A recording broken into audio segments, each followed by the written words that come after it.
Am I the asshole for calling my father's wife a creep after she crossed boundaries with my daughter? Original, my 32F father, 60s, has been married to Sasha. Fake name, 40s, for almost a decade. I was already an adult when they started seeing each other, so I never had much of a relationship with her. That said, Sasha was nice and thoughtful, though a bit annoying at times, and I never had any problems with her. I now have a husband, 34M, and 2 kids, 9M and 4F. Sasha is very fond of my children. Especially my daughter. That became very suffocating pretty quickly, so we started setting some boundaries. She never overstepped them. In January, my father and Sasha decided to go on a trip to Disney World, and invited us to join them. We decided to go to celebrate our son's 9th birthday. I quickly regretted coming along. Sasha spent the entire trip fussing over my daughter in ways that overstepped almost every boundary we'd set. Examples include, Sasha bought a mini ears tiara. She wanted me to buy my daughter an identical one so they could match. My daughter didn't like the tiara, so I bought her a Donald Duck hat instead. Sasha got her the tiara anyway, and was upset that she didn't want to wear it. My father and Sasha went shopping in between parks. I told them not to buy my kids anything, as we still had shopping to do and didn't want to risk making our bags too heavy. Still, Sasha returned with 5 bags of clothing for my daughter, and 2 for my son, saying she couldn't resist it. My daughter wanted a Belle costume to wear at the parks, as that's her favorite princess. Sasha tried to convince us to get her an Ariel costume instead, because that's her favorite. I explained that we never watched The Little Mermaid at home because my daughter is scared of Ursula. Sasha insisted on taking dozens of pictures with my daughter in front of the castle at Magic Kingdom. She also took some with my son, but not nearly as many. She tried to convince us to take our daughter to Bibbidi Bobbidi Boutique. We refused because the prices are crazy and we'd already bought her the Belle costume. She offered to pay, but we held our ground. I later found out Sasha tried to make a reservation anyway, but there was no availability. When we took our daughter to Slinky Dog Dash, her first roller coaster, Sasha tried to sit next to her. My daughter wanted to sit with me, so we switched. She tried to do the same thing in other attractions. At the Muppets Theater, she tried to get my daughter to sit in her lap. Sasha also tried to pick her up while we met some of the characters. There were more instances. The final straw for me, however, was the last park day of the trip.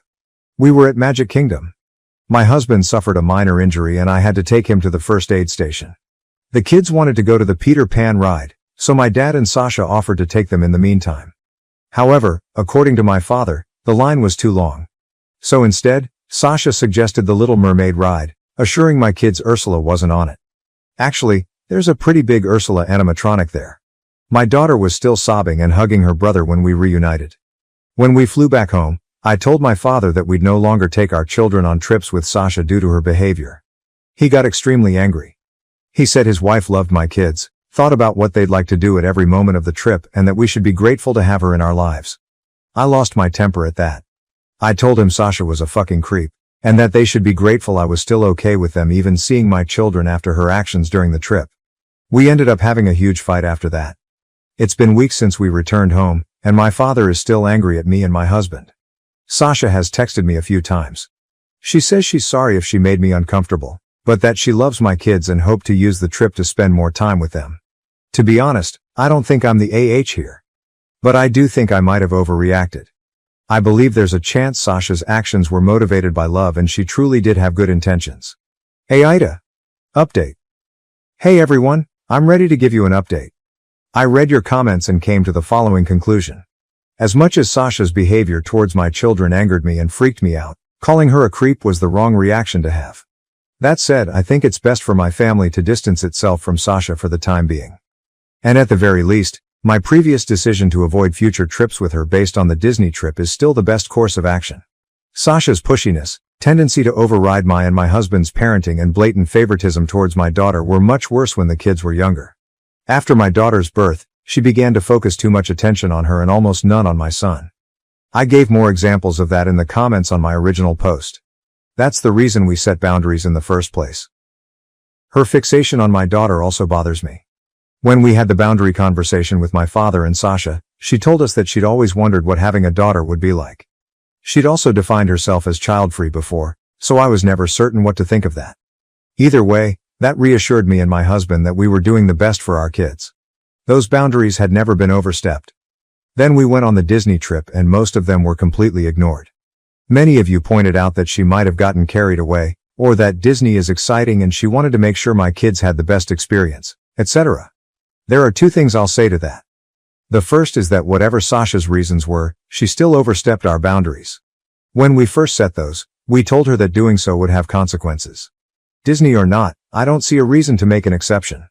Secondly, she wasn't trying to ensure my kids had the best experience. She was pushing them to fulfill her fantasy of what their Disney trip should look like. She repeatedly ignored my children's wishes in favor of her own, despite them both being very clear about what they wanted and didn't want. Sasha also continually favored my daughter, including during my son's birthday, and fussed over her in ways that made her uncomfortable. And I still haven't forgiven the Little Mermaid thing. My daughter is a bit shy and takes a while to open up to most people, so knowing her trust was broken like that angers me in ways I can't describe. To put it in simpler terms, my children aren't props. And whoever treats them as such will, at the very least, be put in timeout. I called my father and Sasha on Saturday. I apologized for calling Sasha a creep, but told them that we needed some time apart. They won't see my family until my younger sister's birthday in late April. If that goes well, they'll be invited to my daughter's 5th birthday party in May. After that, we'll slowly work on re-establishing contact. I also said that if they overstepped our boundaries again, the consequences would be more dire. My father didn't take it well. I don't care. Sasha sent me a text with more apologies, followed by a request to at least FaceTime my kids every now and then. I said no.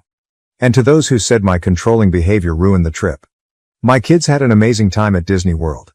They're both still talking about it. My daughter keeps asking us to put her pictures with the characters she met up on the wall, and my son says he had the best birthday ever. I think that's it. Thank you for your advice and support on my first post. Update 2. Last time I posted here, I mentioned that my father and Sasha wouldn't see my children until my younger sister's birthday. The party took place last weekend, and we didn't attend. These 2 months of NC worked fine, but not great. My father respected my wishes, to my surprise, but Sasha kept trying to find ways to talk to my children. She'd call me under the guise of needing to ask me something, only to later say, "By the way, are the kids around? I want to say hi." Every time she tried that, I'd remind her of what I'd told her back in March.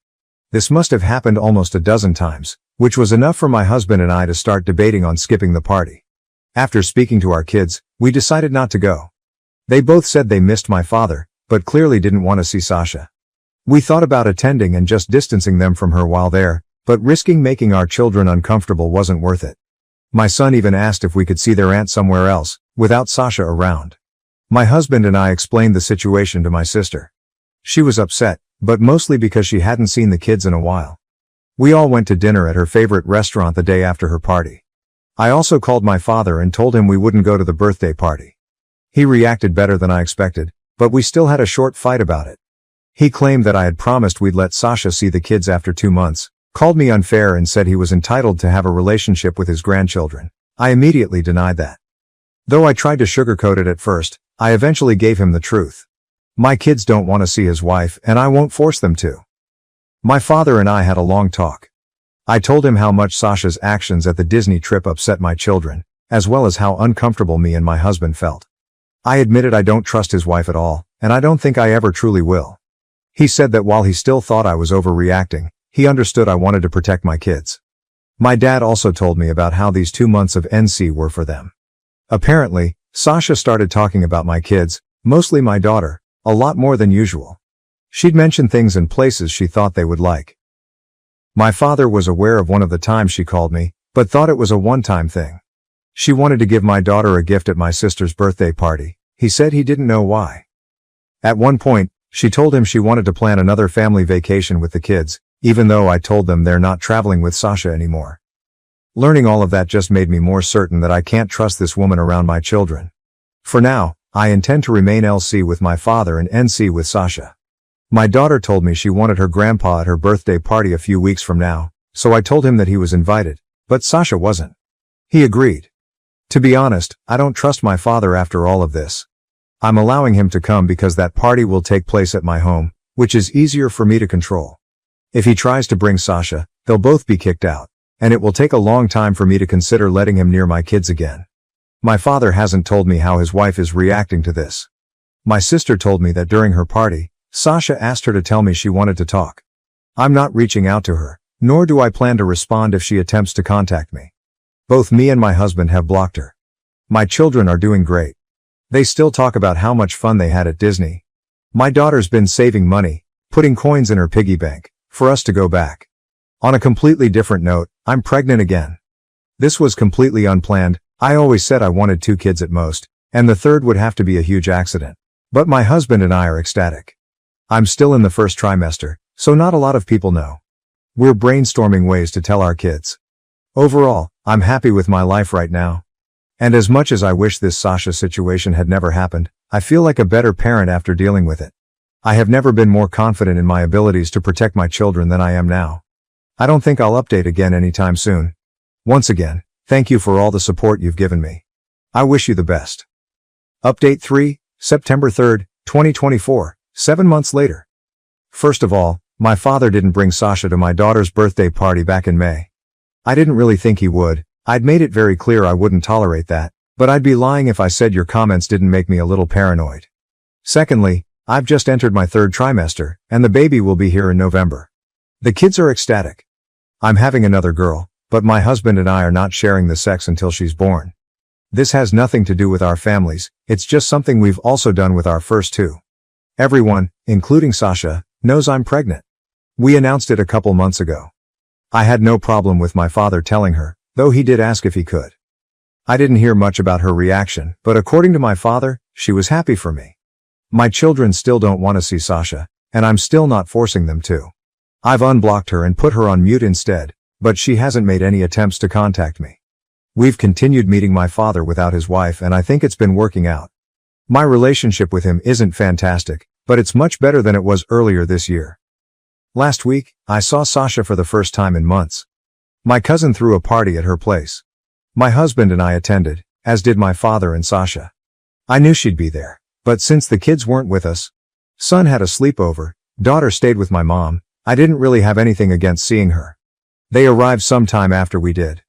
My husband and I spoke with them for a few minutes, and it was less awkward than I expected.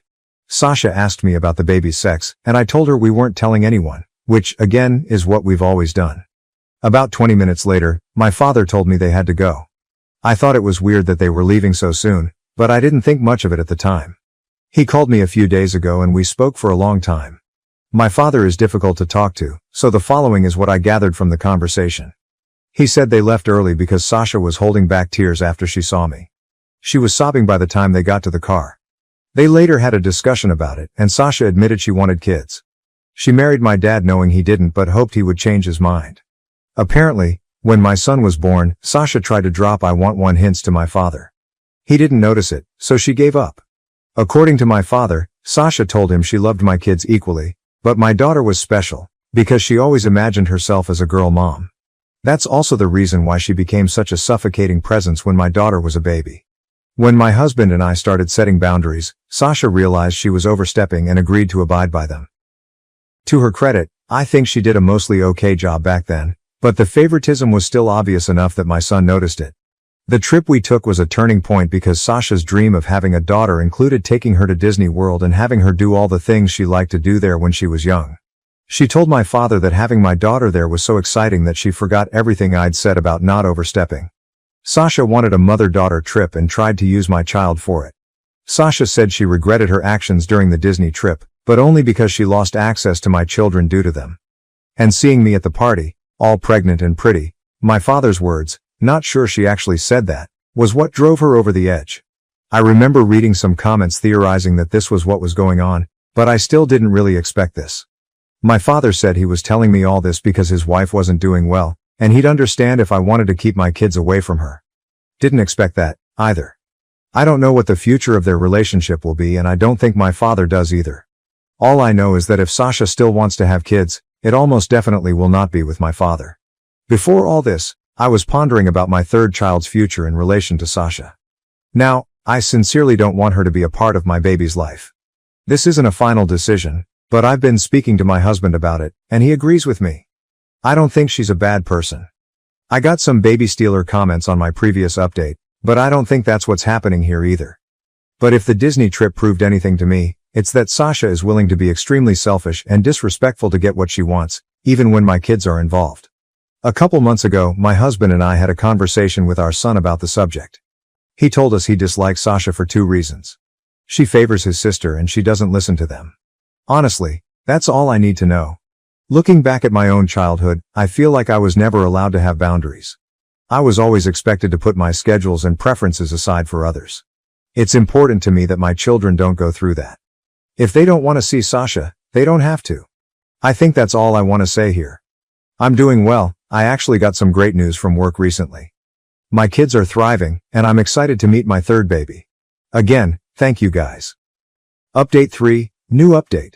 November 23rd, 2024, 9 months later. I'm happy to announce my daughter was born 2 weeks ago. She arrived a little earlier than expected, but she's perfect. My older kids are in love with their baby sister. And as much as I didn't plan to have a 3rd child, I am truly glad I did. As I mentioned the last time I posted, my husband and I didn't announce the sex in advance when our first 2 kids were born.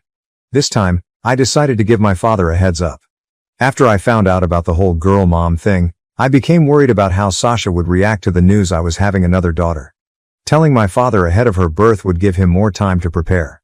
So about a month ago, my father told Sasha I was having another girl. As expected, she didn't take it well. A few days after I gave birth, my father told me that he and Sasha were separating. They're not sure about divorce, but he thinks that's where they're headed. Sasha started talking to my father about having children around the time I made my last post. According to him, they started fighting about it when she tried to convince him to get his vasectomy reversed. I didn't know he had one.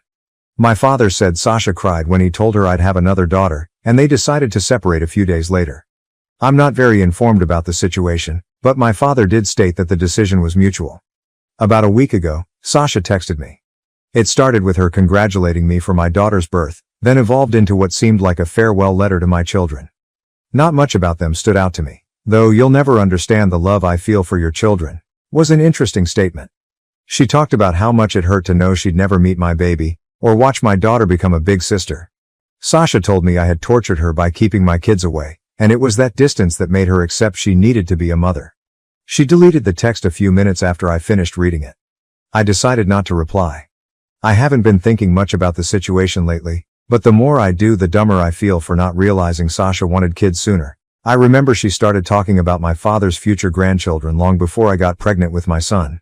Her behavior around my daughter, at least before the Disney trip, always felt weird to me, but I still never made the connection.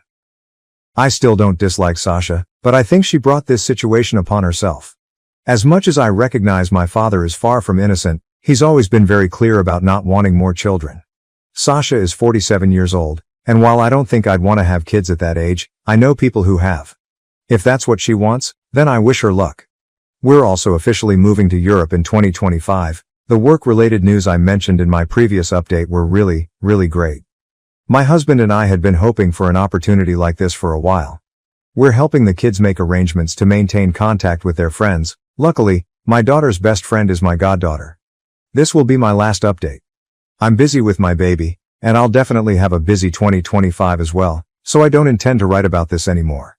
I want to thank you all for the advice, reassurance, and kindness you have shown me. Jealous stepsister tried to sabotage my wedding. I exposed her lies to her husband. Now they're divorcing and my parents blame me. Noah, 25M, my fiancé and partner of nearly 7 years, and I, 25F, recently got married.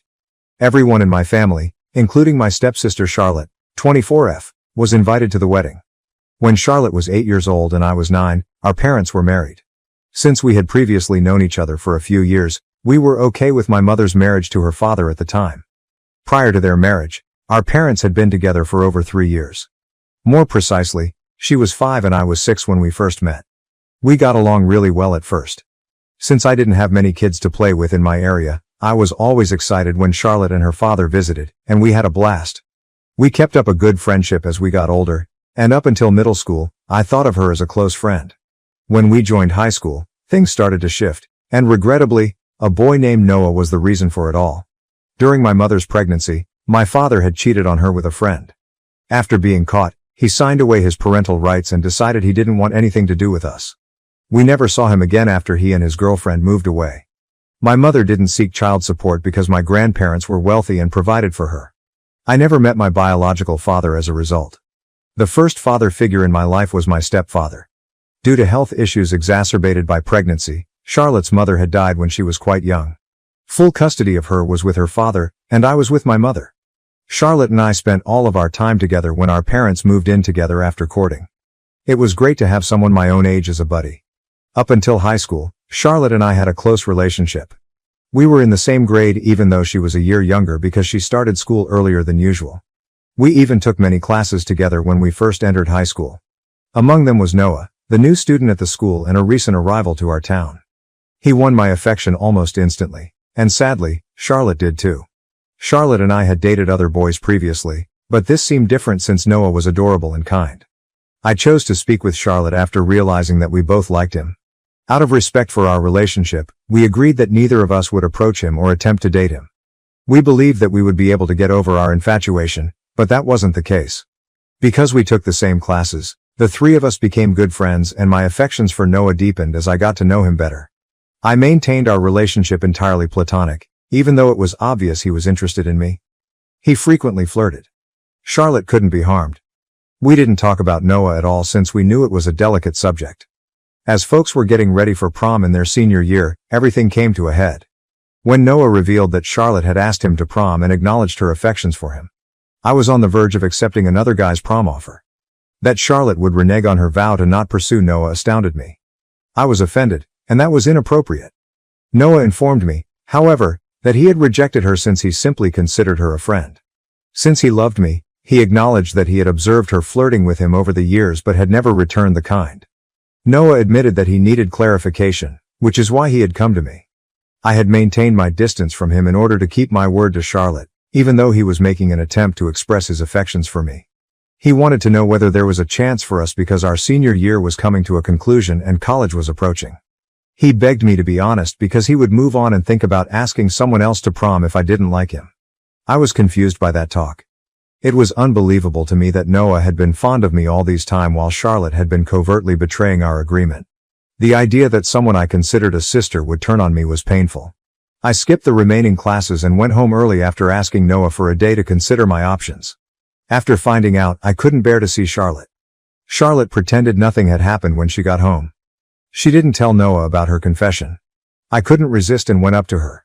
I inquired as to whether she had actually confessed her feelings for Noah and asked him to prom.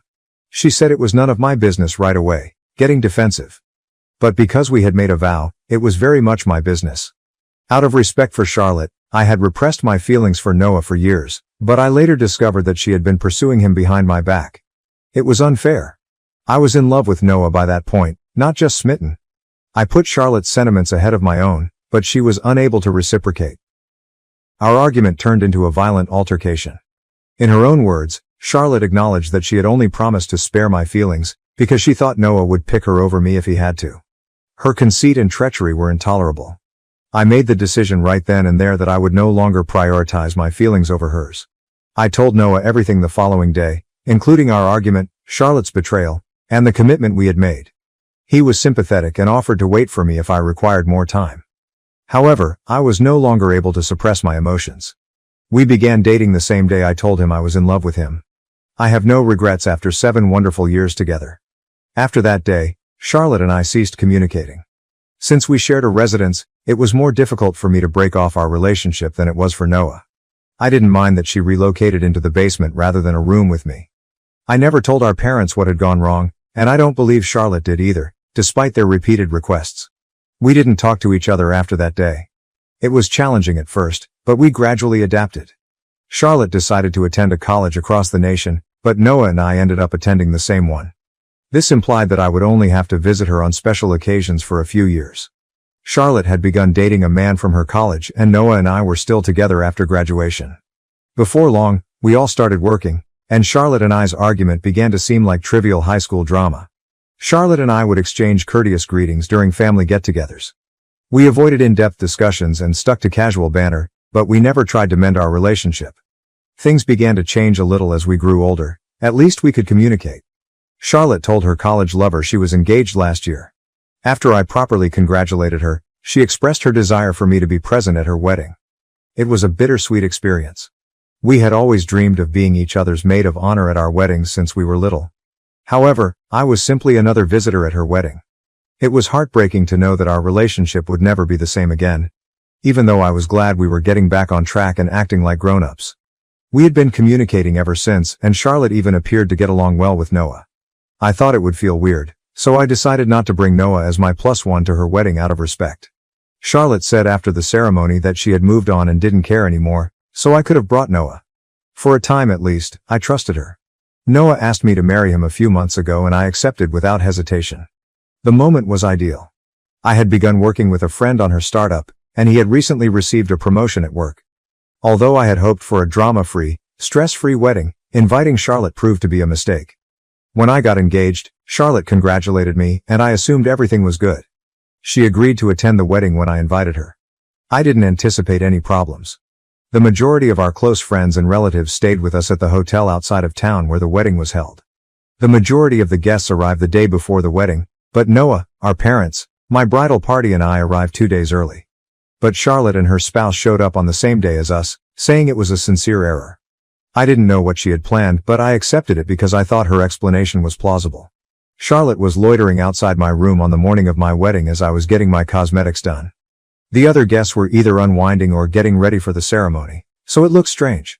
Her behavior felt odd, but I tried to ignore it. I had about 1 hour before the wedding when my mother and bridesmaids left to get dressed independently. I chose to go for a walk down the hallway outside my room since I was feeling anxious. I remained on the same floor since I didn't want anyone to see me wearing my dress. Charlotte stopped me at that point. "I need to talk about something important," she said, pulling me aside. I allowed her to speak out of curiosity, even though we hadn't had any private conversations in years. I was stunned by what she said. Charlotte disclosed that she had arrived early on purpose rather than by accident. According to her, Noah asked her to arrive early so he could speak with her privately. She said he had admitted that he had changed his mind and wasn't sure he wanted to marry me. According to her, Noah admitted to her that he had fallen in love with her and no longer loved me. He planned to elope with her, she said, and they had been communicating covertly for weeks. Even if her story was absurd, I was astounded by her sheer boldness. She was obviously attempting to ruin my wedding, but I wasn't going to allow it to happen. Charlotte stated their conversations were purely platonic, but she said she and Noah had been communicating behind my back for a while. She said, however, that Noah had fallen in love with her and begged her to come early so they could flee together. She claimed that ever since she got to the hotel, he had been putting pressure on her. She claimed he lacked the courage to face me head-on because he was afraid I would respond wildly and he didn't want to be present. Then she said she had to be honest with me since she couldn't follow through. As usual with Charlotte, she felt that an hour prior to my wedding was the ideal time to come clean. I could tell she was lying right away. I knew Noah would never do such a thing since I had total faith in him. He was honest and would have spoken with me openly about any issues rather than using devious tactics. He found Charlotte's story to be totally out of character, and it was clear that she was attempting to spoil my special day by pretending to be worried about me. Her performance enraged me. She was intentionally attempting to generate drama where none didn't exist while feigning concern for me and our relationship. I made the decision to reverse her. I contacted her spouse and said nothing. I followed him on Instagram and called him using the app even though I didn't have his number. I looked like I might be phoning Noah while I stood in front of Charlotte, acting like I was inconsolable. Charlotte didn't stop me because she probably thought I was going to confront him or end our relationship, which was precisely what she wanted. She had no idea that I was actually phoning her spouse, who was located in another area of the hotel. I was relieved when her husband responded. I asked if any of what Charlotte had told me was real, and reiterated what she had said. Charlotte stayed mute at this point, probably believing that I was speaking to Noah. She was unaware that I had outwitted her. I put the call on speaker so Charlotte could hear her husband's response when he answered. He was so taken aback that he declared he would return to their room right away. Charlotte became alarmed when she noticed I wasn't talking to Noah. She began to yell at me, saying I was attempting to ruin her marriage. Calmly, I explained that I was just giving her a taste of my medicine. After that, I returned to my room and informed my bridesmaids about the situation. I no longer trusted Charlotte, so I told them to make sure she didn't go to the ceremony. I was relieved that Charlotte wouldn't interfere with the ceremony. She was probably too preoccupied with attempting to mend the harm she and her husband had made to show up. Except for our parents, who questioned me about her afterwards, nobody at the wedding seemed to notice her absence. I didn't intend to explain, but I told them I would later. I called the hotel to inquire about Charlotte's room after the celebrations. She and her husband had checked out during the wedding, which pleased me. I was happy that no one mentioned the event during the reception and was grateful that they were gone. As I had hoped, the wedding's aftermath was pleasantly quiet. After I told Noah what had transpired, we laughed heartily. We learned that Charlotte and her husband were divorcing 1 week after the wedding. It was my parents who told me. Charlotte's husband had apparently called them, screaming about how terrible she was and insisting that they come retrieve her from their home. If she didn't go, he threatened to contact the police. They discovered the cause for the split when they picked her up. Charlotte's willful attempt to ruin my wedding had greatly offended her husband. I had told him the whole story, and it seems that her friends had been telling him for a long time how amazing Noah was and how Charlotte should have been the one with him. Putting aside the foolishness of her friends, her husband realized that Charlotte still harbored affections for Noah and had attempted to sabotage my wedding as a result. The last straw for him was that understanding. She was still in love with someone else, despite her denials, so he made the decision to dissolve their marriage. He was unable to accept that. My parents blamed me for Charlotte's divorce for some reason. They maintained that I ought to have avoided her marriage in spite of her behavior. They claimed that I had destroyed her marriage by phoning her spouse. They stopped interacting with me when I refused to apologize to Charlotte. I was unable to comprehend how I was at fault for this. I didn't ask Charlotte to try to ruin my wedding or behave in such a careless manner. I just gave a kind response. My parents and many of our shared acquaintances supported Charlotte, while Noah supported me. It enraged me. Update 1. I became aware of how unjust my parents and some of my friends were after reading encouraging responses on my initial post. I made the decision to break things off. They would keep accusing me and making me feel bad if I didn't. Distancing myself felt like the only course of action since I wasn't going to break down and apologize to Charlotte. Ironically, my parents were getting exactly what they wanted after refusing to talk to me because I refused to apologize. My friends' support for Charlotte demonstrated to me that they were never really friends in the first place. I made the decision to put Noah and my happiness first. Update 2. I went on our honeymoon with Noah. Even though I missed my parents, I wasn't too upset about losing contact with my alleged friends because it had been almost 2 weeks since the wedding. But it was painful not to speak to my parents. I frequently wanted to phone or text my stepdad or mom, but I restrained myself because I knew they had sided with Charlotte. As far as I could tell, Charlotte was living with them and probably spreading false information to make them even more hostile toward me. I could see why my stepdad wanted to help his daughter, but given her history, I couldn't understand why my mother wasn't on my side. My dad had betrayed her by leaving her for a friend. Charlotte had attempted to do the same to me, but my mother did not recognize the similarity. I decided to concentrate on enjoying my honeymoon for the time being. I didn't want to let pessimism destroy this once-in-a-lifetime moment with Noah. Update 3. My mother texted me on the 3rd day of our honeymoon. In an effort to be present and prevent disappointment, I refrained from opening it until we got home. I didn't want anything to ruin the great time Noah and I were enjoying. Update 4. Reading my mother's message was the first thing I did when I got home. She clarified that after allowing Charlotte to stay with them for a few days, she and my stepdad decided it was no longer acceptable. They finally decided enough was enough after Charlotte spent the entire time disparaging me. They chose to exclude Charlotte after seeing she had made a concerted effort to spoil my wedding. My parents expressed regret for their previous actions, acknowledging that they had made bad choices because they were overtaken by Charlotte's divorce. To make things right, they asked Noah and I to join them for dinner. I am quite happy. In the hopes of repairing our relationship, Noah and I accepted their invitation. Everything works out in the end. I only hope that this kind of situation never arises again. I chose my stepfather to walk me down the aisle, and now my dad is begging for a second chance after seeing the photos. I was escorted down the aisle by my stepfather. After seeing the pictures, my dad broke down in tears and is now pleading for a second ceremony. I got married yesterday. When my dad eventually arrived in the evening after everything was finished, we spoke in a way that brought tears to his eyes. I feel terrible now because of that.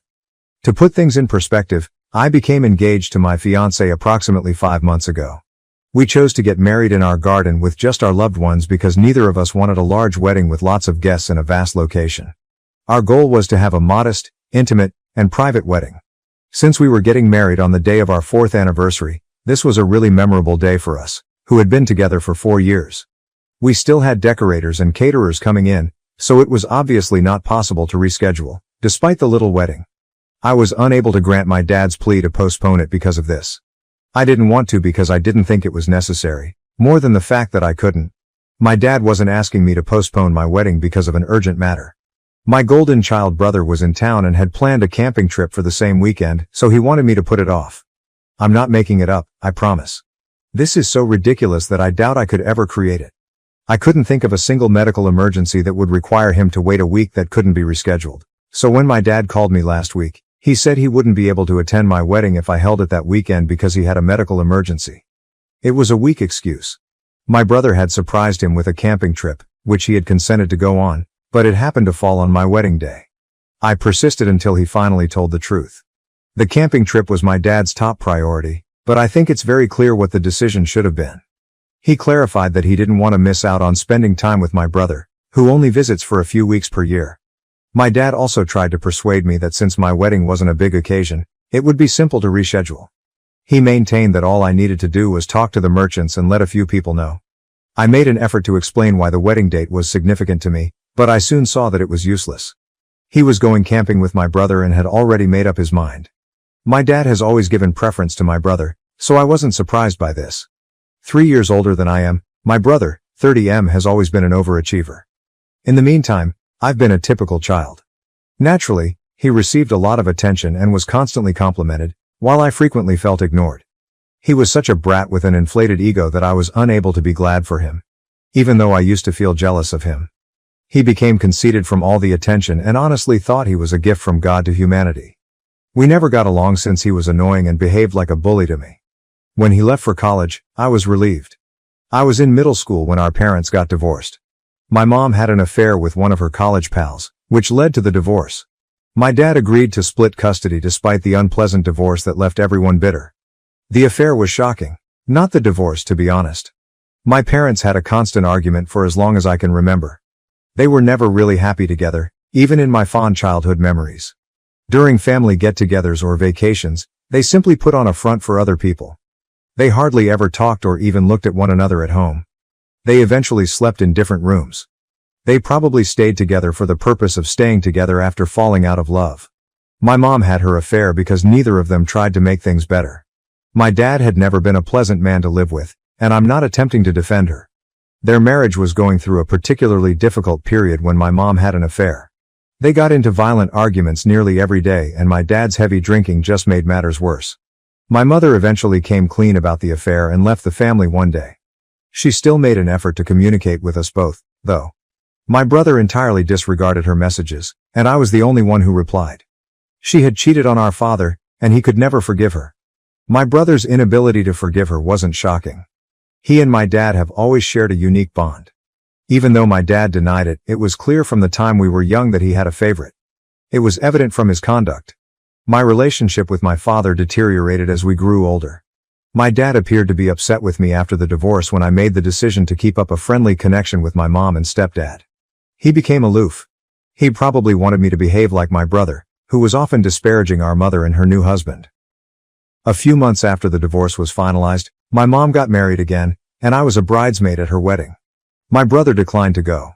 My brother was forced to spend half the month with my mother because she had partial custody, regardless of his sentiments. My brother didn't like that my mother didn't play favorites, therefore those weeks were unbearable. He was unable to escape punishment for his misbehavior at her home. My dad made multiple attempts to request full custody, alleging that my mom and her spouse were abusing my brother. He failed because his claims were unfounded.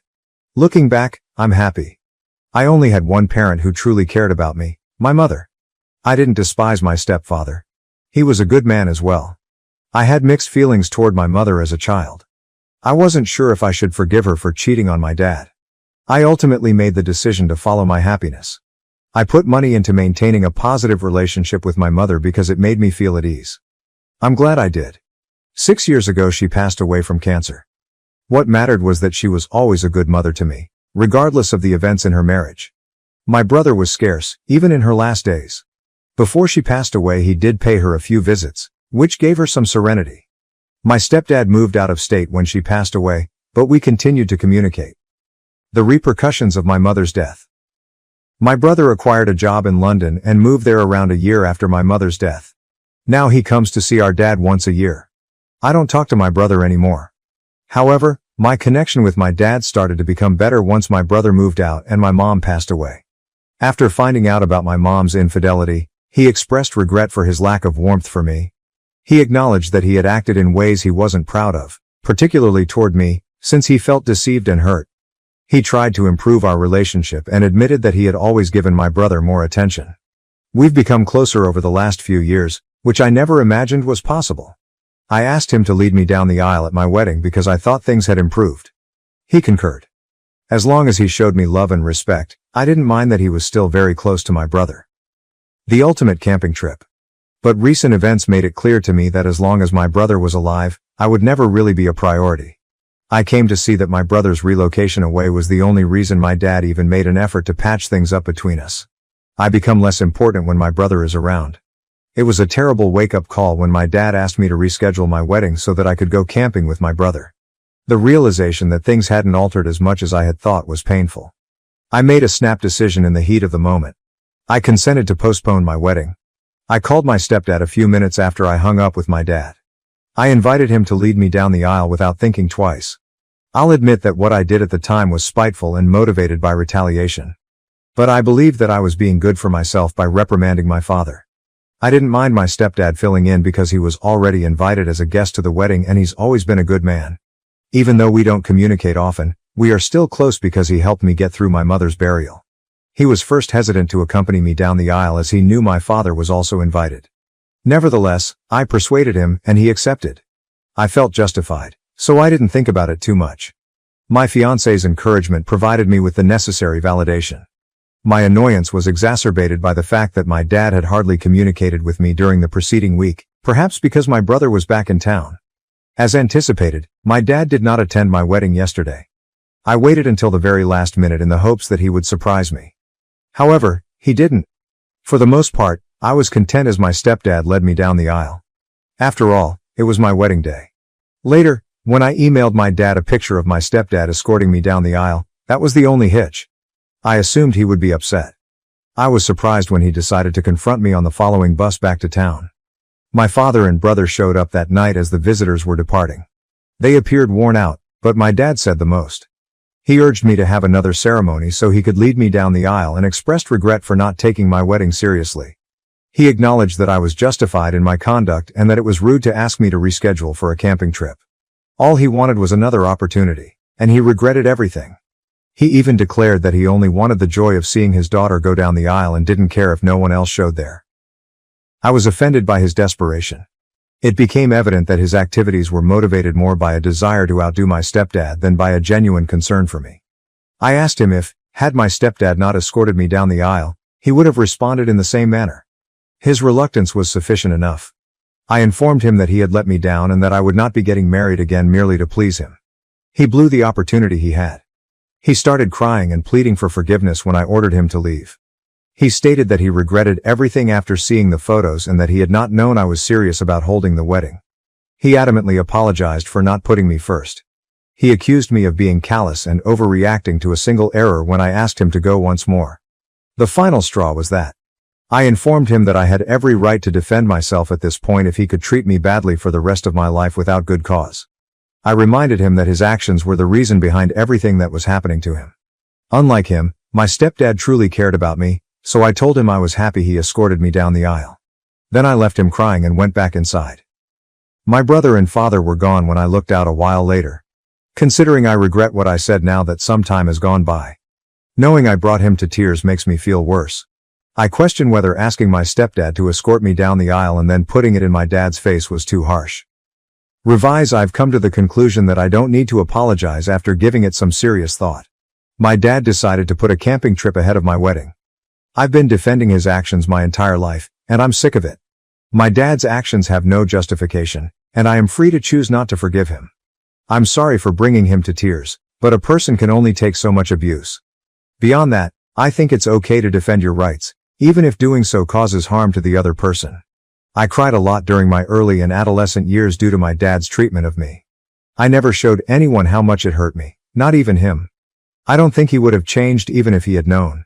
I'm happy that I didn't get in touch with him once more. My husband supports me and says it's the appropriate decision after we chatted about it.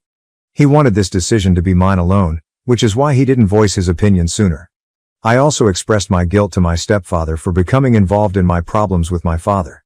I even said I was sorry for using him as a means of retaliation. He assured me, though, that it didn't concern him. He knows how much I cherish him, and he felt gratified that I considered him first. My guilt was lessened by his comprehension, and I'm happy he doesn't take offense. I think it's obvious now to everyone who was upset with me for bringing up my stepdad. He doesn't mind. I don't mind my choice as long as he's cool with it. Drama after the wedding. Since the wedding a few days ago, my dad has been phoning and texting me daily. I don't want to hear what he has to say, therefore I haven't even opened or replied to his messages. I've made the decision to put my attention on my upcoming honeymoon with my spouse rather than this issue. First update. My dad called again this morning. I chose to read his messages for the first time even though I didn't answer. They were all apologies, as one might anticipate. He agreed that I had every right to be angry. Said he hadn't been a good father, and begged for another opportunity to make things right. He acknowledged his prejudice against my brother and vowed to make every effort to mend our friendship. I felt depressed after reading those messages. The entire scenario is quite distressing. But I've decided that I need space. I contacted him back to establish boundaries after reading the messages. I requested that he refrain from contacting me for a time because I was going on my honeymoon. Repeated apologies just serve to prolong the suffering. They won't alter the past. I made it obvious that I needed him to honor my wishes, but I also vowed to get in touch when I was ready. I understand, he said, adding that he would wait for me to get in touch with him. Second update. As I enter the third day of my honeymoon, my father has not gotten in touch with me. But my brother contacted me out of the blue today, and it was totally unnecessary. I didn't recognize the number since he was using a burner phone. I was going to hang up when I heard his voice and responded, but he baited me by calling me an escapist. Sadly, it was successful because he is skilled at making me feel uncomfortable. My brother gave me a lecture on the value of family, saying I should apologize for the terrible way I was treating our dad. Additionally, he bemoaned how uncomfortable my dad was and how I had ruined his visit by cutting short their camping trip. He went on to accuse me of being envious of him, saying that my behavior was motivated by resentment because my father put him before me. He further claimed that by continuing to see our mother during the divorce, I betrayed my father. His childishness astounded me, but I wasn't shocked. I informed him that a man-child like him would act in this way. I explained that I actually felt sorry for him and wasn't at all envious of him. My sibling is still emotionally stunted despite having a successful profession. Whatever he accomplishes, he will always be unhappy and unlikable. I interrupted him when he attempted to argue with me, stating that it would only serve to highlight his desperate attempt to hide his discontent. I ended the phone before he could say anything else. Even though I know I shouldn't have talked to him at all, it was rewarding in its own right. I made the decision to only take calls in an emergency from that point on for the remainder of my trip. Update 4. Talking to my dad. A few days ago, I came home from my honeymoon. After a while of staying in holiday mode, my husband and I decided it was time to return to our regular life and our jobs. I made the decision to face my father yesterday. I went to his residence after work. Naturally, my brother was also present and he appeared astonished to see me. Since I don't care about him, I gave him my full attention. I didn't want to have any serious conversations with my brother, so I asked to talk to my dad alone. I was certain that he would be unable to be silent and would continuously interrupt, and I couldn't stand it. My dad and I were finally alone when my brother left the room, albeit he appeared to be upset about it. When we were alone, I expressed my disappointment in my father's actions. I reminded him that I had asked him to lead me down the aisle because I felt our relationship had improved over the previous few years. But it became evident what his priorities were when he requested me to reschedule the wedding. My stepdad is significant to me in his own right, but I acknowledged that asking him to lead me down the aisle was selfish and vengeful of me. I informed my dad that I still didn't know if he had come that day because he truly regretted missing my wedding or because he felt competitive with my stepdad. In any case, it was no longer relevant. We cannot undo the past. What has been done is done. A way forward for reconciliation. He initially appeared to be very distraught, but I assured him that starting over was the only way to move on. I am aware that a lot of people would anticipate that I would completely cut him out of my life, but in all honesty, I don't want to or can live with that. I know how quickly life can take individuals away because I lost my mother to cancer. I can't ignore the positive times I've had with my father, even with all the negative ones. But I also can't deny the pain he's given me. I clarified that I had reached a point of acceptance. I'm willing to give him another chance to make amends for his mistakes from now on. I urged him to allow me that space though, because I need time to recover. We can attempt to mend our father-daughter relationship when I feel ready, which could take weeks, months, or even years. I wished to avoid touch till then. I asked him if he could accept this and he nodded. Before I left, he asked if he may give me a hug. It was emotional when we hugged, but I held back from crying until I was back in my car. In conclusion, we decided on that, and I believe it works, at least for the time being.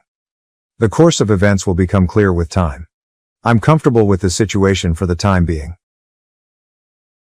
My parents chose my sister's baby shower over my wedding. Am I the asshole for walking away and cutting ties? I, 35M, never imagined that I would be sharing my innermost thoughts on Reddit, yet here I am, lost, and turning to strangers for online guidance. Please be patient with me while I attempt to sort out the chaos that has become my family life. It's a lengthy and intricate narrative. I was raised in what I always assumed was a standard suburban American middle-class family. For the first 10 years of our life, my sister, 32F, who is 3 years younger than I am, and I were inseparable. We truly enjoyed each other's company, and our parents encouraged us to be close. For hours, we would construct intricate Lego towns, invent our own coded languages, and defend our backyard fort against fictitious intruders. We laughed a lot, shared secrets, and formed a friendship that I believed would last a lifetime during those formative years. However, things started to alter as we approached adolescence. It was mild at first, so subtle that I was unaware of it. My sister began displaying a new fiercely competitive side, not only for me but also for our parents' approval. I can recall when I first became aware of it. I had just joined the junior varsity baseball team at the age of 14. My parents were preparing a small celebratory supper, and I was ecstatic. My sister unexpectedly revealed that she had been selected to represent her class in a city-wide art competition the morning of the dinner. My celebration quickly became a shared occasion, with the majority of the attention being on her rare opportunity. These attacks increased in frequency and sophistication over time. Whenever our dad had a pastime that month, she would suddenly get interested in it. She would be honing her swing every day if he started playing golf. My sister became an avid reader and was always eager to discuss the newest book when Mom started a book club. I attempted to dismiss it as typical sibling rivalry, but it was more than that. She would force our parents to make a decision by scheduling significant occasions on the same days as my activities. For example, Mom thoughtfully planned a family movie night for my high school graduation celebration. Or she arranged a charity bake sale on the day of my state championship baseball game. This behavior was not entirely unknown to our parents. She always had an excuse ready when they called her out on it. I didn't realize, or it just worked out that way, she would explain with a completely innocent look. With one parent attending each function, they would typically wind up splitting their attention. When they had to make these decisions, I could see the remorse in their eyes, but it didn't alter the reality that they were being controlled. The competition continued as we grew older. It simply changed. My sister seemed to spend her entire life conforming to our parents' expectations, while I followed my passion for technology and developed a career in the field. Despite being accepted to her desired school, she decided to attend the college they recommended. She gave up her personal hobbies to pursue the career they were always discussing. Instead of dating the creative types she used to be attracted to, she even dated the kinds of men they liked. Please understand that I adore my parents. Even when I took a different route than they had in mind, they have always been there for me. They celebrated my promotions, assisted me in moving into my first apartment, and were always ready to offer guidance. But when it came to my sister, there was always this undercurrent of approbation.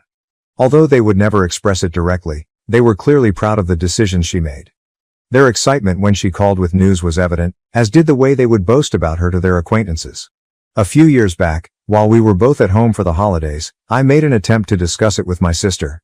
I questioned her about if she was actually content with the decisions she was making and whether this was the life she had always desired. I was shivered by her response. "You don't get it, do you?" With a smile that stopped short of her eyes, she said, "You win like this. You get what you want when you give them what they want. I suppose you've never been excellent at the game, but it's not difficult." I was plagued by that conversation for years. It helped me comprehend that my sister, with whom I had constructed forts and developed coded languages, was no longer with me. Someone I hardly recognized took her place, someone who viewed our familial ties as a contest to be won. Let's fast forward to the present. I've been dating my girlfriend for 5 years, and we are recently engaged, 33F. We became inseparable after meeting at a computer convention and connecting over our love of obscure sci-fi series. She is intelligent, compassionate, and has supported me through all of the family strife.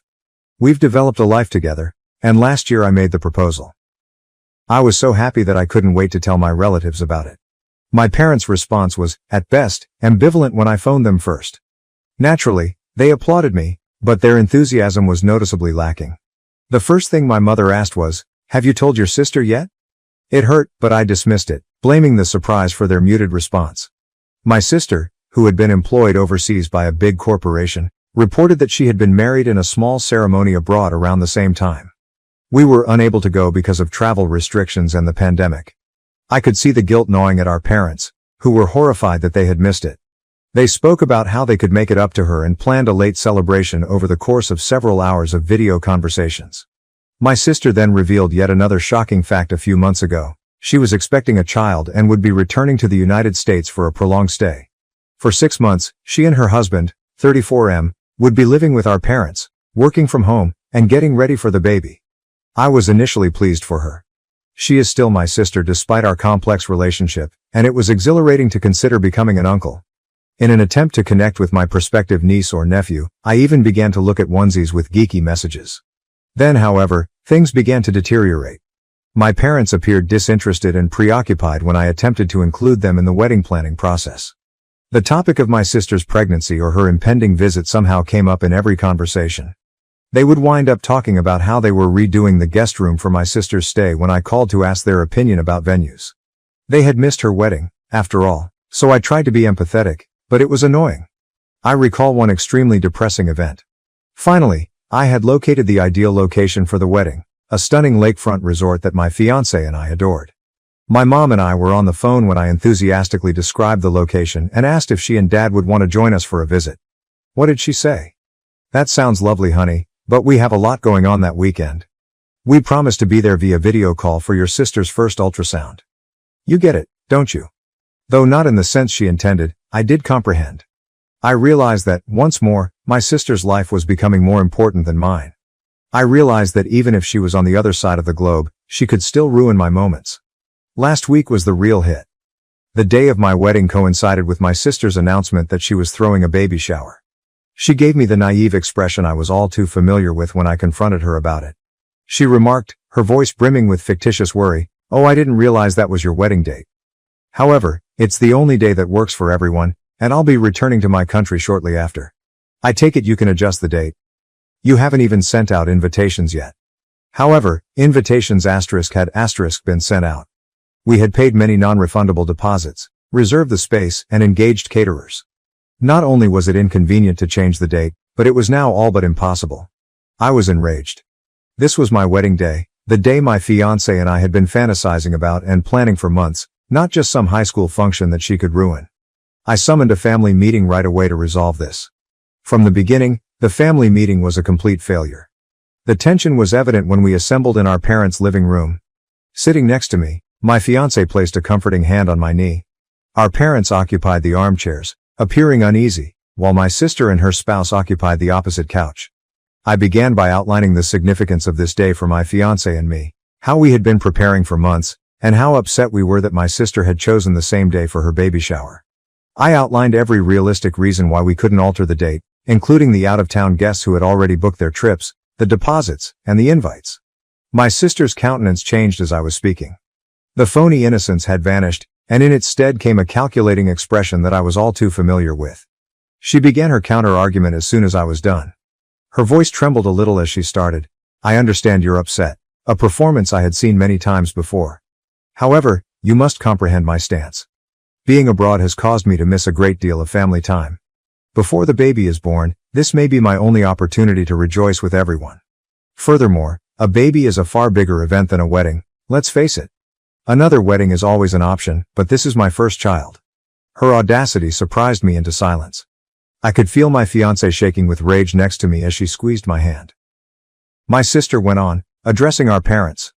"You missed my wedding, Mom and Dad. Will you also be absent at my baby shower? Particularly since it might be your only opportunity to join me in celebrating before the baby is born." I turned to my parents in the vain hope that they would see her deceit. However, as soon as I saw their faces, I knew they would support her once more. My father was the first to speak, his tone tentative. "We understand the significance of your wedding, son, but your sister raises some valid arguments. We don't know when we'll all be together again because she's leaving soon. Are you unable to reschedule? Or perhaps we could arrive a little later for your wedding. What I was hearing was unbelievable. My own parents were requesting that I either reschedule my wedding or come to terms with the fact that they would be late for one of the most significant occasions in my life. It was impossible to describe the anger and hurt I was experiencing at the time. "We're not trying to choose sides, honey," my mother interjected in a pleading tone. "Both of you are equally loved by us. However, this also pertains to your niece or nephew. Do you not want us to be present when the baby is born?" The final straw was that. Anger, hurt, and fury that had been bottled up for years finally burst out. "Equally?" My voice trembled as I spoke. "You love us just as much? Isn't that a joke? You've never treated us fairly before. When did you ever prioritize my needs and feelings?" With trembling hands I got up. "That's it then. You continue to choose her despite everything that has happened over the years. All right, make your decision. But be aware that you won't be involved in my life after my wedding if you don't go. I'm finished. I'm done vying for your affection and attention. I've had enough of being the son you only consider while she's not there." There was silence in the room. A look of horror replaced my sister's smug smirk. As though they couldn't believe I was challenging them, my parents sat there with their mouths open. "I'm getting married in 2 months," I added, sounding more composed. "Until then, you must choose between supporting your son on the most significant day of his life and going to another event that your daughter has planned to control you. Make an informed choice because it will impact our connection for the rest of our life." I ignored their calls and stormed out after that. My fiancée trailed behind, her expression a mixture of pride and surprise. She hugged me while I sobbed when we got home. All those years of feeling inferior and seeing my sister take advantage of our parents came tumbling down. A week later, I'm still steadfast in my choice. I've made it plain to my parents that their decision will have long-term repercussions and my wedding is in 2 months. They have been phoning and texting me, alternating between begging and guilt-tripping, but I refuse to back down. Although she believes I should keep the possibility of reunion open, my fiancé supports me. While some people believe I'm exaggerating, others believe it's time for me to advocate for myself. My need for self-respect and my affection for my family are at odds. Am I the jerk for giving my parents this ultimatum, Reddit? Is this the proper thing to do or am I overreacting? From here, how do I proceed? I feel as though I'm at a crossroads and that I will lose something important whichever route I go. However, I also feel like I'm defending myself and my future family for the first time in a long time. Any guidance or viewpoint would be much valued. Update 1. After a hectic few weeks since my previous article, I thought I should give you all an update.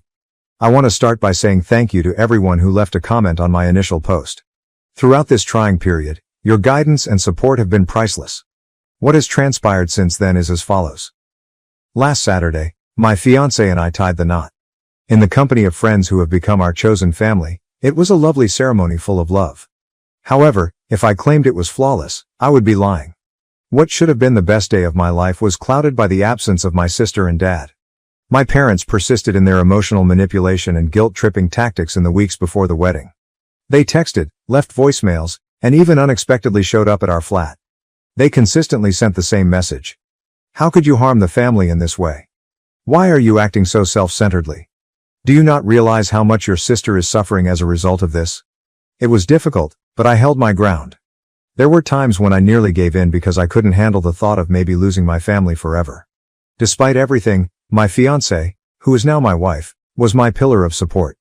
She reminded me of the purpose of our actions and the significance of defending our future and ourselves. My mother sent me one last message the day before the wedding. Asterisk. We love you, son, but we are unable to support this decision, it said. We'll be at the baby shower for your sister. We're hoping you'll understand and pardon us one day. I would like to state that I was ready for this result and that I accepted it. However, the reality struck me like a ton of bricks. In our hotel room, I sobbed as a wave of hurt, rage, and intense, excruciating despair passed over me. As I sobbed, my wife comforted me by telling me that we were now beginning our own family. One based on love and respect for one another. The actual wedding was stunning. Where my family should have been, our friends filled the void and rallied around us. I was moved to tears when my closest friend's father even offered to walk me down the aisle. I knew I had made the right decision when I looked into my wife's eyes and spoke my vows. I picked this family because I earned their affection. We are currently in Bali for our honeymoon. With its immaculate beaches and verdant surroundings, this place is a heaven. I would be dishonest if I claimed that the family conflict wasn't interfering with our trip, even though it should be the most restful period of our lives. My sister sent me a long text message yesterday when we were relaxing by the pool. For the remainder of our honeymoon, I was inclined to ignore it and keep acting as though my family didn't exist. However, my curiosity overcame me. Something else was the message. Here's the main idea. Asterisk.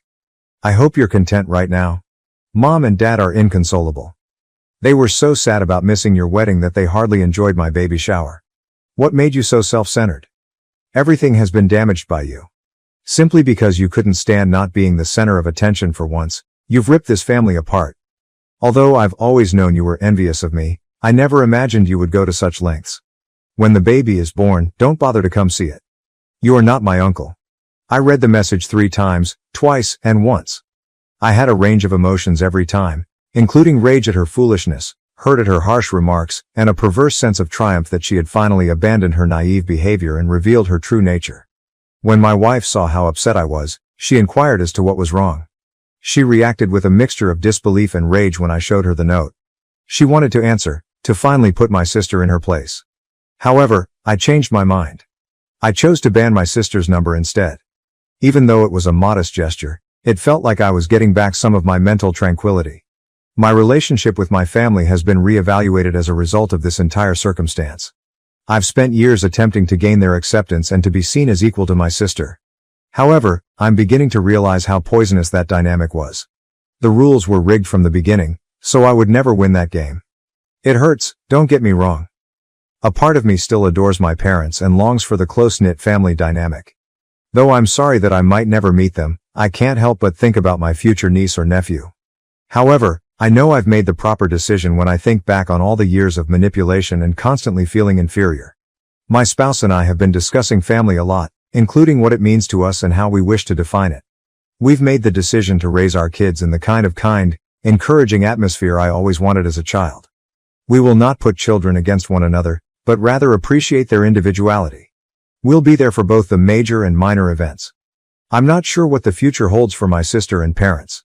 Reconciliation is something I want to keep open, but only if there are significant, genuine improvements.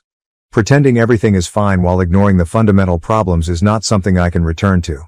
They would have to own their wrongdoing, accept accountability, and demonstrate a sincere wish to improve.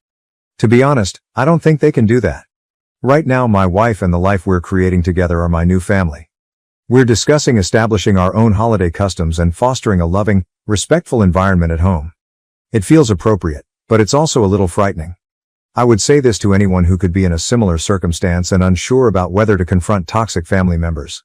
It's difficult, but it's worthwhile. Your happiness, your self-respect, and your peace of mind are all valuable. Even if they are relatives, don't give them up for individuals who don't genuinely appreciate you. For the first time in a long time, I feel hopeful, even though I have no idea what the future contains. More valuable than any familial approval is the life I'm creating on my own terms with a spouse who values and supports me. Again, I want to thank Reddit for all of your help and guidance. You don't realize how much it means. I'm going to concentrate on enjoying my honeymoon and looking forward to the future for the time being, but I'll provide another update if anything noteworthy happens. Update 2. Since my last update, which was approximately 3 months ago, a lot has transpired. I want to express my gratitude to everyone for their ongoing guidance and support. During this trying time, your words have given me strength. Approximately 2.5 months ago, my wife and I returned from our honeymoon. It was more difficult than we thought to return to real life. It was simple to turn my family's presence out of my mind when we were abroad. However, everything came flooding back when we were at home and surrounded by mementos of our lives before the wedding turmoil. My family made their first attempt to get in touch with me around 2 weeks after we returned. My dad texted me, saying, "We miss you, son. Can we have a conversation?" My wife and I debated how to react for hours after I showed her the note. There was a part of me that wanted to ignore it and stick to our no-contact rule. But there was another side that longed for reconciliation, a part I believed I had buried. We ultimately chose to react, albeit tentatively. Halfway between our houses, we decided to meet at a calm cafe as a neutral venue. Despite my wife's offer to accompany me, I chose to attend this initial meeting by myself. Without any protection, I had to confront my parents. I was quite nervous on the day of the meeting. My folks were already seated at a corner table when I entered the cafe. In other ways, they appeared older and more worn out. My dad's shoulders were hunched, and my mom's eyes had crimson rims. We slipped into an uneasy silence as I sat down, My mother was the first to speak. When she continued, "We've missed you so much," her voice broke. We know we made a terrible mistake. "We've had a lot of time to think about our actions, son," my dad said, nodding. "We now understand how unjust we have been to you for years, not only during the wedding." As they opened their hearts to me, I listened. They discussed how they had always found it difficult to divide their attention between my sister and me, and how they had gotten caught up in the habit of overcompensating for her demanding personality. They acknowledged that they had been oblivious to her tactics and had consistently justified her actions. My father remarked, "We believed we were being fair. However, we now realize that we were anything but. We caused you great pain by allowing your sister to control the dynamics of our household. We sincerely apologize, son." Although I was grateful for their apologies, a few words cannot erase years of suffering and animosity. I answered, "I hear you," in a firm voice. "And thank you for apologizing, but I must make it clear to you that there is no quick fix for this. One of the most significant days of my life was missed by you. As you have done for years, you put my sister's desires ahead of your own. I can't simply forget about that." They gave a sympathetic but painful nod. We spoke for hours. In an attempt to better understand their own behavior and how it had impacted our family dynamics, they told me they had been attending a family therapist. They discussed what they had learned about their parenting approach and how it had fueled my sister and my rivalry. They acknowledged that things hadn't gone as planned at my sister's baby shower. She had apparently complained about my ruining her special day by getting married on the same day for the majority of the ceremony. They had been aware of her tendency toward selfishness as a result of her actions. "We've started setting boundaries with her," my father wrote. "She's not handling it well, and it's not easy. However, we now acknowledge that we have tolerated her behavior for far too long." By the end of our meeting, I felt as though healing was conceivable, though not quite. I committed to keeping in contact with them and making modest efforts to mend our connection. We agreed that my wife would be involved in our conversations and scheduled monthly dinners and weekly phone talks. Regarding my sister, she sent me an email a week following our meeting with our parents. This was the subject line, "I apologize." To put it mildly, I was dubious. I wasn't sure I wanted to hear anything she had to say after her harsh texts on our honeymoon. However, my curiosity overcame me and I clicked on the email. It was unexpected. She wrote, "Brother, I have a significant apology to make to you. For years, I have been egotistical, cunning, and plain mean to you. I constantly reminded myself that I was only playing the game and doing what I had to do to advance. However, I now realize that I was simply acting like a bad sister and a horrible person overall. To be honest, I've always envied you. You've always exuded confidence and competence. While I molded myself into what I believed our parents wanted, you followed your passions and created the life you enjoy. I was angry with you because you were free to be who you were and yet be appreciated. I am aware that this does not justify my actions. There is no justification for the way I have treated you, particularly during your wedding. I gravely damaged you by allowing my hatred and jealousy to impair my judgment. I'm currently attempting to resolve my problems in treatment. I'm coming to accept accountability for my deeds and to cease attributing my own failures to other people. I don't think I deserve forgiveness, so I don't expect it. However, I wanted to express my sincere apologies for everything. I hope that one day we will be able to resume our relationship, this time one that is based on respect for one another and true love. Best wishes on your nuptials. I hope the two of you are content with each other. Your sister."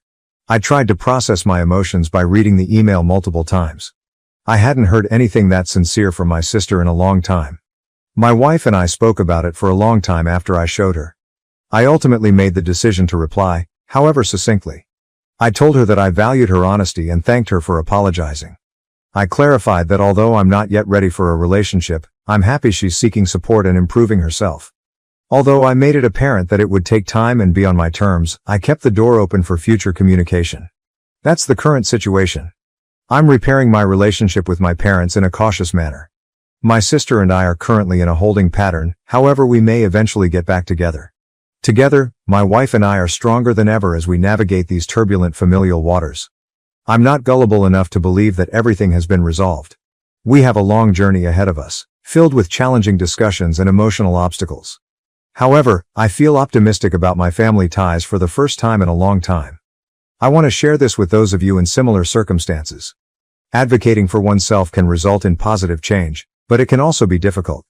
Setting limits, demanding respect, and putting your own health first are all acceptable. Additionally, If sincere attempts are made to resolve the problems, it's acceptable to remain receptive to reconciliation. Once again, I want to thank everyone for their support along this trip. Your words of wisdom and kindness have been priceless.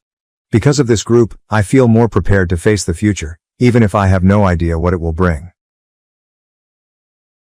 My parents chose my sister's baby shower over my wedding. Am I the asshole for walking away and cutting ties? I, 35M, never imagined that I would be sharing my innermost thoughts on Reddit, yet here I am, lost, and turning to strangers for online guidance. Please be patient with me while I attempt to sort out the chaos that has become my family life. It's a lengthy and intricate narrative. I was raised in what I always assumed was a standard suburban American middle-class family. For the first 10 years of our life, my sister, 32F, who is 3 years younger than I am, and I were inseparable. We truly enjoyed each other's company, and our parents encouraged us to be close. For hours, we would construct intricate Lego towns, invent our own coded languages, and defend our backyard fort against fictitious intruders. We laughed a lot, shared secrets, and formed a friendship that I believed would last a lifetime during those formative years. However, things started to alter as we approached adolescence. It was mild at first, so subtle that I was unaware of it. My sister began displaying a new fiercely competitive side, not only for me but also for our parents' approval. I can recall when I first became aware of it. I had just joined the junior varsity baseball team at the age of 14. My parents were preparing a small celebratory supper, and I was ecstatic. My sister unexpectedly revealed that she had been selected to represent her class in a city-wide art competition the morning of the dinner. My celebration quickly became a shared occasion, with the majority of the attention being on her rare opportunity. These attacks increased in frequency and sophistication over time. Whenever our dad had a pastime that month, she would suddenly get interested in it. She would be honing her swing every day if he started playing golf. My sister became an avid reader and was always eager to discuss the newest book when Mom started a book club. I attempted to dismiss it as typical sibling rivalry, but it was more than that. She would force our parents to make a decision by scheduling significant occasions on the same days as my activities. For example, Mom thoughtfully planned a family movie night for my high school graduation celebration. Or she arranged a charity bake sale on the day of my state championship baseball game. This behavior was not entirely unknown to our parents. She always had an excuse ready when they called her out on it. I didn't realize, or it just worked out that way, she would explain with a completely innocent look. With one parent attending each function, they would typically wind up splitting their attention. When they had to make these decisions, I could see the remorse in their eyes, but it didn't alter the reality that they were being controlled. The competition continued as we grew older. It simply changed. My sister seemed to spend her entire life conforming to our parents' expectations, while I followed my passion for technology and developed a career in the field. Despite being accepted to her desired school, she decided to attend the college they recommended. She gave up her personal hobbies to pursue the career they were always discussing. Instead of dating the creative types she used to be attracted to, she even dated the kinds of men they liked. Please understand that I adore my parents. Even when I took a different route than they had in mind, they have always been there for me. They celebrated my promotions, assisted me in moving into my first apartment, and were always ready to offer guidance. But when it came to my sister, there was always this undercurrent of approbation. Although they would never express it directly, they were clearly proud of the decisions she made. Their excitement when she called with news was evident, as did the way they would boast about her to their acquaintances. A few years back, while we were both at home for the holidays, I made an attempt to discuss it with my sister. I questioned her about if she was actually content with the decisions she was making and whether this was the life she had always desired. I was shivered by her response. "You don't get it, do you?" With a smile that stopped short of her eyes, she said, "You win like this. You get what you want when you give them what they want. I suppose you've never been excellent at the game, but it's not difficult." I was plagued by that conversation for years. It helped me comprehend that my sister, with whom I had constructed forts and developed coded languages, was no longer with me. Someone I hardly recognized took her place, someone who viewed our familial ties as a contest to be won. Let's fast forward to the present. I've been dating my girlfriend for 5 years, and we are recently engaged, 33F. We became inseparable after meeting at a computer convention and connecting over our love of obscure sci-fi series. She is intelligent, compassionate, and has supported me through all of the family strife. We've developed a life together, and last year I made the proposal. I was so happy that I couldn't wait to tell my relatives about it. My parents' response was, at best, ambivalent when I phoned them first. Naturally, they applauded me, But their enthusiasm was noticeably lacking. The first thing my mother asked was, "Have you told your sister yet?" It hurt, but I dismissed it, blaming the surprise for their muted response. My sister, who had been employed overseas by a big corporation, reported that she had been married in a small ceremony abroad around the same time. We were unable to go because of travel restrictions and the pandemic. I could see the guilt gnawing at our parents, who were horrified that they had missed it. They spoke about how they could make it up to her and planned a late celebration over the course of several hours of video conversations. My sister then revealed yet another shocking fact a few months ago. She was expecting a child and would be returning to the United States for a prolonged stay. For 6 months, she and her husband, 34M, would be living with our parents, working from home, and getting ready for the baby. I was initially pleased for her. She is still my sister despite our complex relationship, and it was exhilarating to consider becoming an uncle. In an attempt to connect with my prospective niece or nephew, I even began to look at onesies with geeky messages. Then, however, things began to deteriorate. My parents appeared disinterested and preoccupied when I attempted to include them in the wedding planning process. The topic of my sister's pregnancy or her impending visit somehow came up in every conversation. They would wind up talking about how they were redoing the guest room for my sister's stay when I called to ask their opinion about venues. They had missed her wedding, after all, so I tried to be empathetic, but it was annoying. I recall one extremely depressing event. Finally, I had located the ideal location for the wedding, a stunning lakefront resort that my fiancé and I adored. My mom and I were on the phone when I enthusiastically described the location and asked if she and Dad would want to join us for a visit. What did she say? "That sounds lovely, honey, but we have a lot going on that weekend. We promised to be there via video call for your sister's first ultrasound." You get it, don't you? Though not in the sense she intended, I did comprehend. I realized that, once more, my sister's life was becoming more important than mine. I realized that even if she was on the other side of the globe, she could still ruin my moments. Last week was the real hit. The day of my wedding coincided with my sister's announcement that she was throwing a baby shower. She gave me the naive expression I was all too familiar with when I confronted her about it. She remarked, her voice brimming with fictitious worry, "Oh, I didn't realize that was your wedding date. However, it's the only day that works for everyone, and I'll be returning to my country shortly after. I take it you can adjust the date. You haven't even sent out invitations yet." However, invitations *had* been sent out. We had paid many non-refundable deposits, reserved the space, and engaged caterers. Not only was it inconvenient to change the date, but it was now all but impossible. I was enraged. This was my wedding day, the day my fiancé and I had been fantasizing about and planning for months, not just some high school function that she could ruin.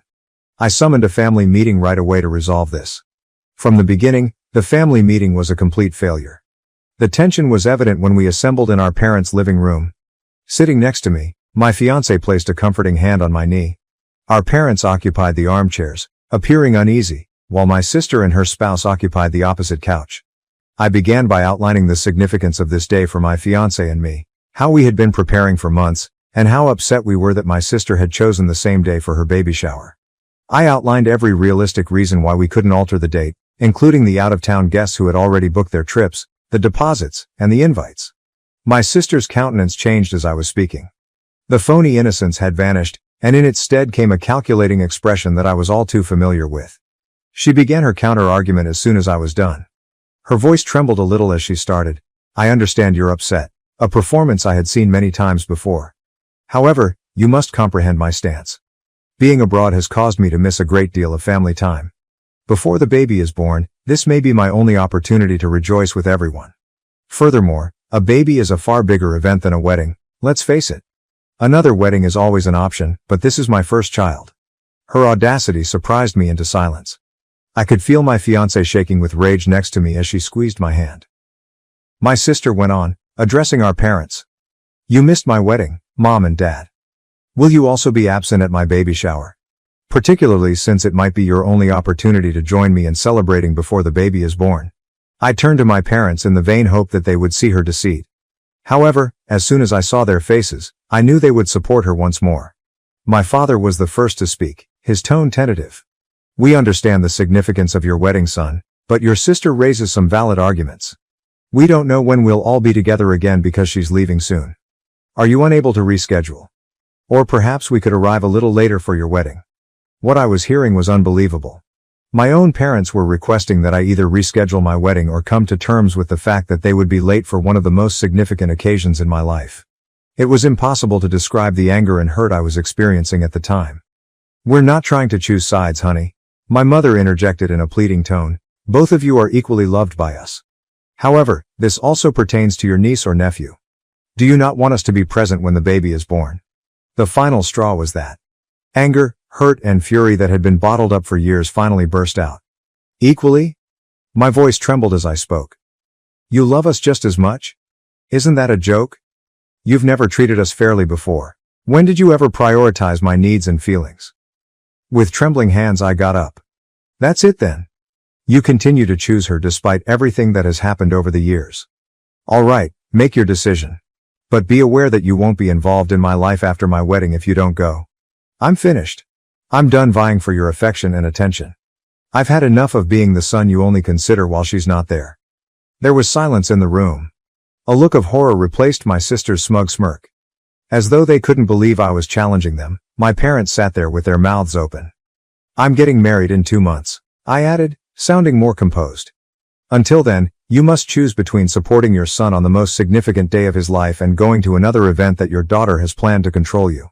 Make an informed choice because it will impact our connection for the rest of our life." I ignored their calls and stormed out after that. My fiancée trailed behind, her expression a mixture of pride and surprise. She hugged me while I sobbed when we got home. All those years of feeling inferior and seeing my sister take advantage of our parents came tumbling down. A week later, I'm still steadfast in my choice. I've made it plain to my parents that their decision will have long-term repercussions and my wedding is in 2 months. They have been phoning and texting me, alternating between begging and guilt-tripping, but I refuse to back down. Although she believes I should keep the possibility of reunion open, my fiancé supports me. While some people believe I'm exaggerating, others believe it's time for me to advocate for myself. My need for self-respect and my affection for my family are at odds. Am I the jerk for giving my parents this ultimatum, Reddit? Is this the proper thing to do or am I overreacting? From here, how do I proceed? I feel as though I'm at a crossroads and that I will lose something important whichever route I go. However, I also feel like I'm defending myself and my future family for the first time in a long time. Any guidance or viewpoint would be much valued. Update 1. After a hectic few weeks since my previous article, I thought I should give you all an update. I want to start by saying thank you to everyone who left a comment on my initial post. Throughout this trying period, your guidance and support have been priceless. What has transpired since then is as follows. Last Saturday, my fiancé and I tied the knot. In the company of friends who have become our chosen family, it was a lovely ceremony full of love. However, if I claimed it was flawless, I would be lying. What should have been the best day of my life was clouded by the absence of my sister and dad. My parents persisted in their emotional manipulation and guilt-tripping tactics in the weeks before the wedding. They texted, left voicemails, and even unexpectedly showed up at our flat. They consistently sent the same message. How could you harm the family in this way? Why are you acting so self-centeredly? Do you not realize how much your sister is suffering as a result of this? It was difficult, but I held my ground. There were times when I nearly gave in because I couldn't handle the thought of maybe losing my family forever. Despite everything, my fiancée, who is now my wife, was my pillar of support. She reminded me of the purpose of our actions and the significance of defending our future and ourselves. My mother sent me one last message the day before the wedding. Asterisk. We love you, son, but we are unable to support this decision, it said. We'll be at the baby shower for your sister. We're hoping you'll understand and pardon us one day. I would like to state that I was ready for this result and that I accepted it. However, the reality struck me like a ton of bricks. In our hotel room, I sobbed as a wave of hurt, rage, and intense, excruciating despair passed over me. As I sobbed, my wife comforted me by telling me that we were now beginning our own family. One based on love and respect for one another. The actual wedding was stunning. Where my family should have been, our friends filled the void and rallied around us. I was moved to tears when my closest friend's father even offered to walk me down the aisle. I knew I had made the right decision when I looked into my wife's eyes and spoke my vows. I picked this family because I earned their affection. We are currently in Bali for our honeymoon. With its immaculate beaches and verdant surroundings, this place is a heaven. I would be dishonest if I claimed that the family conflict wasn't interfering with our trip, even though it should be the most restful period of our lives. My sister sent me a long text message yesterday when we were relaxing by the pool. For the remainder of our honeymoon, I was inclined to ignore it and keep acting as though my family didn't exist. However, my curiosity overcame me. Something else was the message. Here's the main idea. Asterisk. I hope you're content right now. Mom and Dad are inconsolable. They were so sad about missing your wedding that they hardly enjoyed my baby shower. What made you so self-centered? Everything has been damaged by you. Simply because you couldn't stand not being the center of attention for once, you've ripped this family apart. Although I've always known you were envious of me, I never imagined you would go to such lengths. When the baby is born, don't bother to come see it. You are not my uncle. I read the message 3 times, twice, and once. I had a range of emotions every time, including rage at her foolishness, hurt at her harsh remarks, and a perverse sense of triumph that she had finally abandoned her naive behavior and revealed her true nature. When my wife saw how upset I was, she inquired as to what was wrong. She reacted with a mixture of disbelief and rage when I showed her the note. She wanted to answer, to finally put my sister in her place. However, I changed my mind. I chose to ban my sister's number instead. Even though it was a modest gesture, it felt like I was getting back some of my mental tranquility. My relationship with my family has been reevaluated as a result of this entire circumstance. I've spent years attempting to gain their acceptance and to be seen as equal to my sister. However, I'm beginning to realize how poisonous that dynamic was. The rules were rigged from the beginning, so I would never win that game. It hurts, don't get me wrong. A part of me still adores my parents and longs for the close-knit family dynamic. Though I'm sorry that I might never meet them, I can't help but think about my future niece or nephew. However, I know I've made the proper decision when I think back on all the years of manipulation and constantly feeling inferior. My spouse and I have been discussing family a lot, including what it means to us and how we wish to define it. We've made the decision to raise our kids in the kind, encouraging atmosphere I always wanted as a child. We will not put children against one another, but rather appreciate their individuality. We'll be there for both the major and minor events. I'm not sure what the future holds for my sister and parents. Reconciliation is something I want to keep open, but only if there are significant, genuine improvements. Pretending everything is fine while ignoring the fundamental problems is not something I can return to. They would have to own their wrongdoing, accept accountability, and demonstrate a sincere wish to improve. To be honest, I don't think they can do that. Right now, my wife and the life we're creating together are my new family. We're discussing establishing our own holiday customs and fostering a loving, respectful environment at home. It feels appropriate, but it's also a little frightening. I would say this to anyone who could be in a similar circumstance and unsure about whether to confront toxic family members. It's difficult, but it's worthwhile. Your happiness, your self-respect, and your peace of mind are all valuable. Even if they are relatives, don't give them up for individuals who don't genuinely appreciate you. For the first time in a long time, I feel hopeful, even though I have no idea what the future contains. More valuable than any familial approval is the life I'm creating on my own terms with a spouse who values and supports me. Again, I want to thank Reddit for all of your help and guidance. You don't realize how much it means. I'm going to concentrate on enjoying my honeymoon and looking forward to the future for the time being, but I'll provide another update if anything noteworthy happens. Update 2. Since my last update, which was approximately 3 months ago, a lot has transpired. I want to express my gratitude to everyone for their ongoing guidance and support. During this trying time, your words have given me strength. Approximately 2.5 months ago, my wife and I returned from our honeymoon. It was more difficult than we thought to return to real life. It was simple to turn my family's presence out of my mind when we were abroad. However, everything came flooding back when we were at home and surrounded by mementos of our lives before the wedding turmoil. My family made their first attempt to get in touch with me around 2 weeks after we returned. My dad texted me, saying, "We miss you, son. Can we have a conversation?" My wife and I debated how to react for hours after I showed her the note. There was a part of me that wanted to ignore it and stick to our no-contact rule. But there was another side that longed for reconciliation, a part I believed I had buried. We ultimately chose to react, albeit tentatively. Halfway between our houses, we decided to meet at a calm cafe as a neutral venue. Despite my wife's offer to accompany me, I chose to attend this initial meeting by myself. Without any protection, I had to confront my parents. I was quite nervous on the day of the meeting. My folks were already seated at a corner table when I entered the cafe. In other ways, they appeared older and more worn out. My dad's shoulders were hunched, and my mom's eyes had crimson rims. We slipped into an uneasy silence as I sat down. My mother was the first to speak. When she continued, We've missed you so much, her voice broke. We know we made a terrible mistake. We've had a lot of time to think about our actions, son, my dad said, nodding. We now understand how unjust we have been to you for years, not only during the wedding. As they opened their hearts to me, I listened. They discussed how they had always found it difficult to divide their attention between my sister and me and how they had gotten caught up in the habit of overcompensating for her demanding personality. They acknowledged that they had been oblivious to her tactics and had consistently justified her actions. My father remarked, "We believed we were being fair. However, we now realize that we were anything but. We caused you great pain by allowing your sister to control the dynamics of our household. We sincerely apologize, son."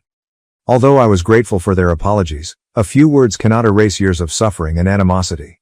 I answered, "I hear you," in a firm voice. "And thank you for apologizing, but I must make it clear to you that there is no quick fix for this. One of the most significant days of my life was missed by you. As you have done for years, you put my sister's desires ahead of your own. I can't simply forget about that." They gave a sympathetic but painful nod. We spoke for hours. In an attempt to better understand their own behavior and how it had impacted our family dynamics, they told me they had been attending a family therapist. They discussed what they had learned about their parenting approach and how it had fueled my sister and my rivalry. They acknowledged that things hadn't gone as planned at my sister's baby shower. She had apparently complained about my ruining her special day by getting married on the same day for the majority of the ceremony. They had been aware of her tendency toward selfishness as a result of her actions. "We've started setting boundaries with her," my father wrote. "She's not handling it well, and it's not easy. However, we now acknowledge that we have tolerated her behavior for far too long." By the end of our meeting, I felt as though healing was conceivable, though not quite. I committed to keeping in contact with them and making modest efforts to mend our connection. We agreed that my wife would be involved in our conversations and scheduled monthly dinners and weekly phone talks. Regarding my sister, she sent me an email a week following our meeting with our parents. This was the subject line, "I apologize." To put it mildly, I was dubious. I wasn't sure I wanted to hear anything she had to say after her harsh texts on our honeymoon. However, my curiosity overcame me and I clicked on the email. It was unexpected. She wrote, "Brother, I have a significant apology to make to you. For years, I have been egotistical, cunning, and plain mean to you. I constantly reminded myself that I was only playing the game and doing what I had to do to advance. However, I now realize that I was simply acting like a bad sister and a horrible person overall. To be honest, I've always envied you. You've always exuded confidence and competence. While I molded myself into what I believed our parents wanted, you followed your passions and created the life you enjoy. I was angry with you because you were free to be who you were and yet be appreciated. I am aware that this does not justify my actions. There is no justification for the way I have treated you, particularly during your wedding. I gravely damaged you by allowing my hatred and jealousy to impair my judgment. I'm currently attempting to resolve my problems in treatment. I'm coming to accept accountability for my deeds and to cease attributing my own failures to other people. I don't think I deserve forgiveness, so I don't expect it. However, I wanted to express my sincere apologies for everything. I hope that one day we will be able to resume our relationship, this time one that is based on respect for one another and true love. Best wishes on your nuptials. I hope the two of you are content with each other. Your sister." I tried to process my emotions by reading the email multiple times. I hadn't heard anything that sincere from my sister in a long time. My wife and I spoke about it for a long time after I showed her. I ultimately made the decision to reply, however succinctly. I told her that I valued her honesty and thanked her for apologizing. I clarified that although I'm not yet ready for a relationship, I'm happy she's seeking support and improving herself. Although I made it apparent that it would take time and be on my terms, I kept the door open for future communication. That's the current situation. I'm repairing my relationship with my parents in a cautious manner. My sister and I are currently in a holding pattern, however we may eventually get back together. Together, my wife and I are stronger than ever as we navigate these turbulent familial waters. I'm not gullible enough to believe that everything has been resolved. We have a long journey ahead of us, filled with challenging discussions and emotional obstacles. However, I feel optimistic about my family ties for the first time in a long time. I want to share this with those of you in similar circumstances. Advocating for oneself can result in positive change, but it can also be difficult. Setting limits, demanding respect, and putting your own health first are all acceptable. Additionally, If sincere attempts are made to resolve the problems, it's acceptable to remain receptive to reconciliation. Once again, I want to thank everyone for their support along this trip. Your words of wisdom and kindness have been priceless. Because of this group, I feel more prepared to face the future, even if I have no idea what it will bring. I was sidelined by my family's favoritism toward my adopted sister until her shocking true identity was revealed at my birthday party. Family trouble has plagued me, 35F, for as long as I can remember, but recent events have now gotten to the breaking point. I feel like I'm drowning in hurt, uncertainty and hatred right now, so I'm hoping anyone who has experienced a similar circumstance may offer some guidance or insight. To put things in perspective, my adopted sister, 34F, is just 1 year younger than myself. She was adopted by our parents when she was a newborn, and I have spent my entire childhood with her. That would seem to bring us together, like a couple, but the truth is far from that romantic notion. It was evident from my very first recollections that our parents gave preference to my sister. They lavished her with attention, gave her everything she desired, and appeared to listen intently to everything she said. When I proudly showed my mother a sketch I had done when I was 5 years old, she dismissed me since my sister was reciting the alphabet for the 100th time. Although it might not seem like much, it was a sign of a pattern that would shape our family's dynamics for many years to come. The distance between us just got wider as we got older. My sister had trouble reading in elementary school, and our parents worked with her for hours every night. Even though I did exceptionally well in school, I seldom ever got more than a passing good job on my report cards. My sister had a dance recital in middle school, so my parents were not there at the award ceremony when I won the scientific fair. That was always the case. Her wants, accomplishments, and hardships all came before mine. I don't want to imply that I was abused or neglected in the conventional sense. Our fundamental necessities were always satisfied, including having a roof over our heads and food on the table. However, the emotional neglect was genuine and extremely distressing. Early on, I discovered that being flawless, achieving, excelling, was the only way to garner any attention in our home. So I did just that. With an almost obsessive zeal, I immersed myself into my studies. In high school, I was cooped up in my room preparing for AP exams and filling out my college applications while my sister was out at parties and hanging out with friends. It was worthwhile. I received a half scholarship to a prestigious university. This will finally make my parents proud, I thought. However, instead of applauding my accomplishment on the day I departed for college, they fussed more about how my sister would handle my absence. College was enlightening. I was evaluated entirely on my own merits, not in relation to my sister. For the first time in my life, I made true friends who appreciated me for who I was, and I flourished both socially and academically. I obtained a position at a prominent company after graduating with honors. With unwavering resolve, I ascended the corporate ladder during the ensuing 10 years. My inner voice, which still yearned for my parents' praise, propelled me to every advancement and accomplishment. I'm pleased of what I've accomplished and currently work for a Fortune 500 firm in a senior management role. However, that pride is constantly laced with resentment because my family never seems to be satisfied with whatever I achieve. In contrast, my sister has never truly settled into a profession and has alternated between jobs. She still resides with our parents, who provide her with both emotional and financial support. My parents may have been pleased by my accomplishment, but it appears that it has just strengthened their partiality for my sister. They constantly offer justifications for her lack of focus, such as, she's just trying to find her passion. Or not everyone needs to climb the corporate ladder to be happy. At the same time, if my achievements are recognized at all, they are frequently greeted with a lackluster congrat. Our family relationships have been damaged in every way because of this dynamic. Family get-togethers are a minefield of barely veiled bitterness and passive-aggressive remarks. I've made an effort to discuss my feelings with my parents, but they consistently brush them off as envious or too sensitive. As for my sister, she seems to take great pride in her preferred position and frequently makes disparaging comments about me being married to my job or too busy for family. I've been in therapy for years in an attempt to resolve these problems, boost my self-esteem, and establish sound boundaries. But every encounter with my family seems to set me back, regardless of how much progress I made. I've thought of severing all connections, but it would be devastating to lose my family, dysfunctional as they are. This leads me to last week's events, which have caused me to reevaluate every aspect of my relationships with my family. As is customary, our parents threw my sister a lavish birthday celebration. Friends, extended family, and even some of her former classmates were invited. With catered food, an open bar, and even a live band, the house was decorated as though it were a wedding ceremony. As a comparison, Last month's birthday was celebrated with a little dinner for the four of us, during which the most of the discussion focused on my sister's most recent business venture, a pet-related social media app that she believes will be the next big thing. After approximately 2 minutes, my parents' eyes drifted away as I attempted to discuss a significant project I'm overseeing at work. I made an effort to blend in at the party. I tried my best to encourage my sister on her special day by interacting with family members in a courteous manner and striking up little conversations. However, as the evening went on, I sensed the old bitterness rising within me. It wasn't just the extravagant celebration.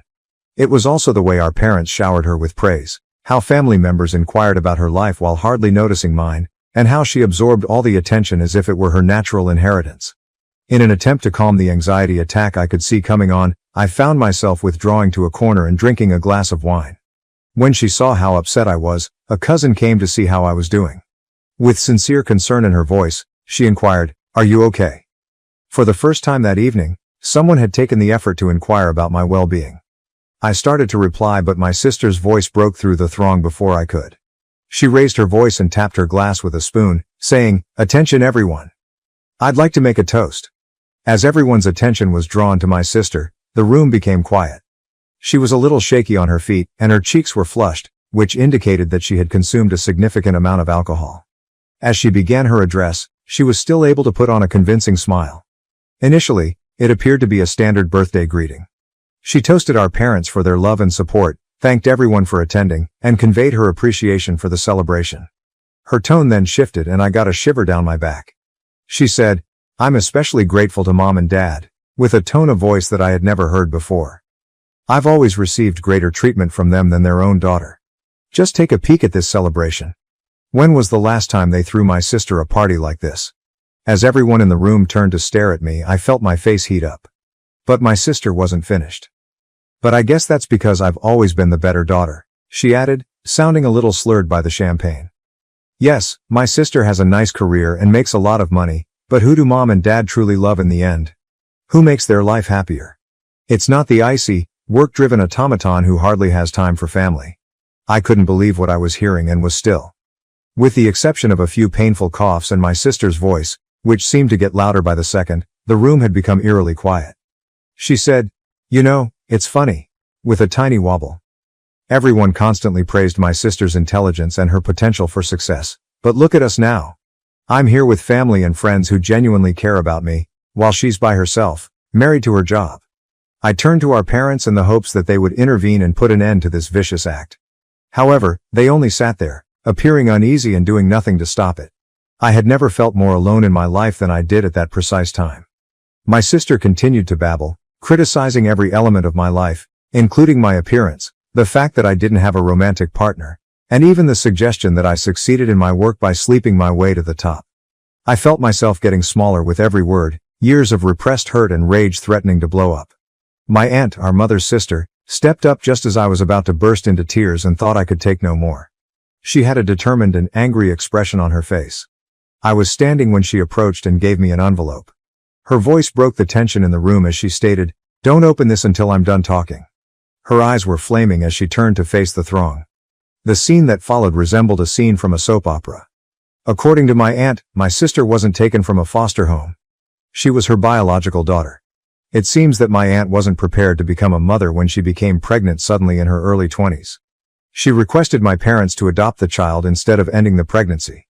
My aunt continued, "I thought I was doing the right thing," her voice trembling with passion. "I believed that my sister and her husband would provide a better life for my child. I believed she would develop into a nice, caring person who was appreciative of her life. However, instead," she turned to face my sister, who had turned completely white. "Instead, you've developed into a conceited, self-centered brat who believes it's acceptable to make fun of her sister in public. I've watched this familial dynamic unfold for years, and I can no longer keep quiet about it." Chaos broke out in the room. Screaming, my sister demanded to know whether it was true.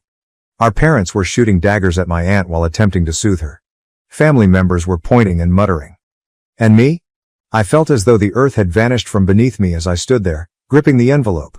Once more, my aunt's voice broke through the cacophony. My aunt expressed her dismay, saying, "I always thought that if my daughter was being raised by my sister, she would grow up to be a wonderful person. But obviously, I was mistaken. No good person would ever attempt to make their sister look as bad as you just did. Then, turning to face me, she instructed me to open the packet. There was a blank check inside. My aunt told me to fill in whatever amount you want. I had planned to give this to her as a birthday gift, but after seeing how she's turned out, I have no interest in rewarding that behavior. My aunt then left, leaving a startled quiet behind her. It was short-lived. In an attempt to take the check out of my hands, my sister lunged at me. She was so hysterical that our parents had to physically restrain her as she shouted and sobbed. It was more than I could handle. I fled to my room, shut the door, and sobbed. Years of suppressing my hurt and bitterness and feeling inferior came rushing out.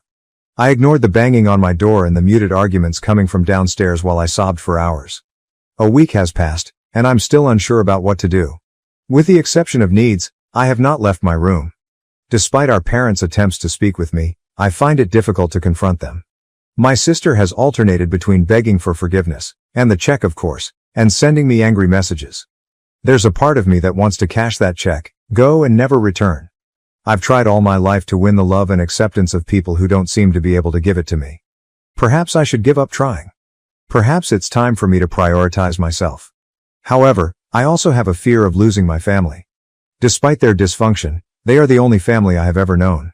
It's terrifying to consider living without them, going on vacation by yourself, and having no one to call in case of an emergency. In addition, I'm experiencing a lot of mixed feelings regarding my sister. On the one hand, I'm upset with her for her actions during the party and for years of subtly insulting people. However, I can't help but feel a little sorry for them. It must be really upsetting to learn that you're adopted, especially in such a humiliating and public manner. Does that justify her actions? Not at all. However, it makes matters more difficult. Regarding my parents, I find it hard to comprehend how they could have watched while my sister sobbed at me. Were they simply taken aback? Or does their lack of response reveal their true feelings for me? Years of emotional neglect and favoritism, how can I even start? I feel as though I'm at a fork in the road and am unsure of which way to go. Should I make an effort to repair these damaged relationships? Can something wholesome be constructed from such a poisonous base? Or do I go on and attempt to start over, one in which I'm not always looking for unfulfilled approval? Reddit, I'm lost. I've tried my entire life to gain the love and acceptance of my family, only to be rejected and humiliated in the process. From here, how do I proceed? Should I accept that certain families cannot be repaired, or is there any chance for reconciliation? Any insight or counsel would be greatly valued. I feel as though I'm drowning in hurt and confusion, and I'm no longer sure which way is up. First update. 2 days have passed since the terrible birthday celebration, and I'm still getting over it all. My aunt came to visit me this morning. As she continued to discuss the adoption, she appeared worn out. When she became pregnant, she was young and afraid. It seemed like the ideal option for my parents, who had been trying for another child. To keep everyone safe, they decided to keep it a secret. For years, she had been accumulating money with the intention of transferring it to my sister when she was ready to be self-sufficient. She came to the realization that I was more deserving after the party. She gave me an empty check. I felt both guilty for stealing something intended for my sister and justified that someone recognized the unfair treatment. Despite my attempts to decline, my aunt persisted, claiming it was back pay for emotional labor. That evening, I decided something. I checked into a hotel across town, packed my luggage, and left my folks a note. I needed time to reflect. I ignored the calls and messages from my relatives throughout the course of the following several days. I performed some introspection, talked to my therapist, and sought advice from a financial advisor regarding the check. I sent my folks an email 5 days later. I assured them I needed time but was secure. I laid up my requirements for mending our relationship. They had to admit to the years of partiality. All of us go to family therapy. My sister apologizes in public. They start treating us equally and cease condoning her actions. They instantly responded that they were relieved and asked me to come home so we could discuss. We decided to get together at a cafe close to my hotel. It was a stressful encounter. My parents agreed to treatment and pledged to improve our ties, as if they were sorry. They expressed reluctance to publicly apologize for my sister's adoption, claiming it was traumatic. I refused to back down and insisted that she issue a public apology for her actions. With an uneasy truce we departed. Everything but the public apology was approved by my parents, who indicated they would talk to my sister about it. Over the following few days, the negotiations went on. At first, my sister sent irate messages and refused to apologize. But as I persisted, her tone started to shift. She apologized via text, saying she was unhappy and intoxicated at the party. I retorted that the apology should not only be for the party event but also for years of nasty behavior. More irate texts followed, and then there was stillness. My parents attempted to mediate the situation by offering solutions like a written statement or an apology limited to the family. I was conflicted as this went on. There was a part of me that wanted to be forceful and insist on the respect I so well earned. Another part wondered if fighting was worth it because it was so exhausting. I was reminded by my therapist that putting my health first is not selfish. Setting boundaries, she stated, is necessary for healthy relationships. I've made the decision to offer my family one final opportunity to comply with my demands. I'll use my aunt's check to start over somewhere else, away from family strife and past hurts, if they are unable to. I'm feeling both nervous and optimistic as I get ready to give this order. Whatever occurs will influence my life and relationships in the future. I'm hoping I'm making the correct decision. I will update you. I appreciate everyone's support. Knowing that I'm not fighting this battle alone is reassuring. Second update. Since my last update, which was a week ago, things have drastically changed. I've made the decision to revoke the terms I established for reconciliation, but not for the reasons you may expect. After arguing with my family for days, I came to the conclusion that their attempts at compromise were more about minimizing the harm than showing sincere regret. Increasingly manipulative, my sister's apology texts alternated between gaslighting and guilt tripping. "You're tearing this family apart," she'd write, and then, "I don't even remember what I said at the party. Are you sure you're not exaggerating?" In the meantime, my parents persisted in trying to reach a solution that seemed to ignore the true problems rather than deal with them. They objected to the concept of admitting their part in creating this unhealthy relationship and instead proposed a private family gathering where my sister would provide an apology. I started to lose sleep, check my phone frequently, and get nervous whenever it buzzed as the pressure increased. It became evident that my mental health was suffering as a result of this negotiation. At that point, I decided to remove my conditions, not because I believe they are irrational, but rather because I now understand that meaningful change cannot be coerced or negotiated. My family just isn't there yet, and it must originate internally. I wrote my parents a quick email. "I'm rescinding my previous conditions. I need space and time to heal. Please respect my wishes and don't contact me for a while." They reacted with astounding speed. The volume of calls, texts, and voicemails on my phone surged. I had to ask security to take them out of my office once they arrived. They also reached out to a few of my pals in an attempt to persuade me to return home. "We love you, please come home. How can you do this to us? And your sister is devastated. She's not eating," were among the desperate, angry, and manipulative texts they sent. Emotional warfare has been going on nonstop. Sometimes the guilt is unbearable. Sometimes I question whether I'm exaggerating or whether I should just go home and try to forget everything. However, I also recall the years I spent feeling invisible, having my accomplishments disregarded, and seeing my sister consistently given preference. To assist me deal with the stress, I've started going to my therapist twice a week. By borrowing my family's phone numbers and configuring email filters, she has been assisting me in establishing boundaries. Although it seems drastic, it's essential for my mental health at the moment. My workplace has turned into a haven for me. To avoid returning to my empty flat, I've poured myself into tasks and stayed late at work. Some of my coworkers have expressed concern after noticing the difference in me. Even if I can't adequately describe the circumstances, I appreciate their support. I still haven't paid my aunt's check though. As a continual reminder of the decision I must make, it rests in my desk drawer. To show that I don't need their money or approval, I feel like tearing it up. Some view it as a lifeline, an opportunity to start over somewhere new. I've begun looking at employment prospects in other cities and even other nations. It is both exciting and frightening to consider a whole transformation. Was it truly possible for me to start afresh and leave everything behind? I'm taking things day by day for the time being. I'm getting better at accepting the unease that comes with uncertainty and having faith that I'll know what to do when the time comes. Certain days are more difficult than others. Sometimes I miss my family so terribly that it hurts my body. However, there are also unexpectedly peaceful moments when I notice that my breathing is easier than it has been in years. I am aware that this voyage is far from finished. There will be more emotional obstacles to conquer and more challenging choices to make. But I'm prioritizing myself for the first time in my life. It feels right, but it's also unpleasant and uncomfortable. I appreciate all of your ongoing help and guidance. Having this place to process and share is more important than you may realize. When I have more to report, I'll provide another update. I'm concentrating on getting better and finding my identity outside of my family's shadow in the interim. Third update. 3 weeks have passed since my last report, and things have significantly worsened. When my sister unexpectedly showed up at the door last Saturday when we were visiting my aunt, we were taken aback. She stormed in, obviously drunk and furious, yelling, "You've ruined everything. You are attempting to take my life after stealing my mother." The stench of alcohol was overpowering, and her eyes were crazy. My aunt and I had to hold her back as she lunged at me. Allegations were made by my sister, who said I had always been envious and had turned everyone against her.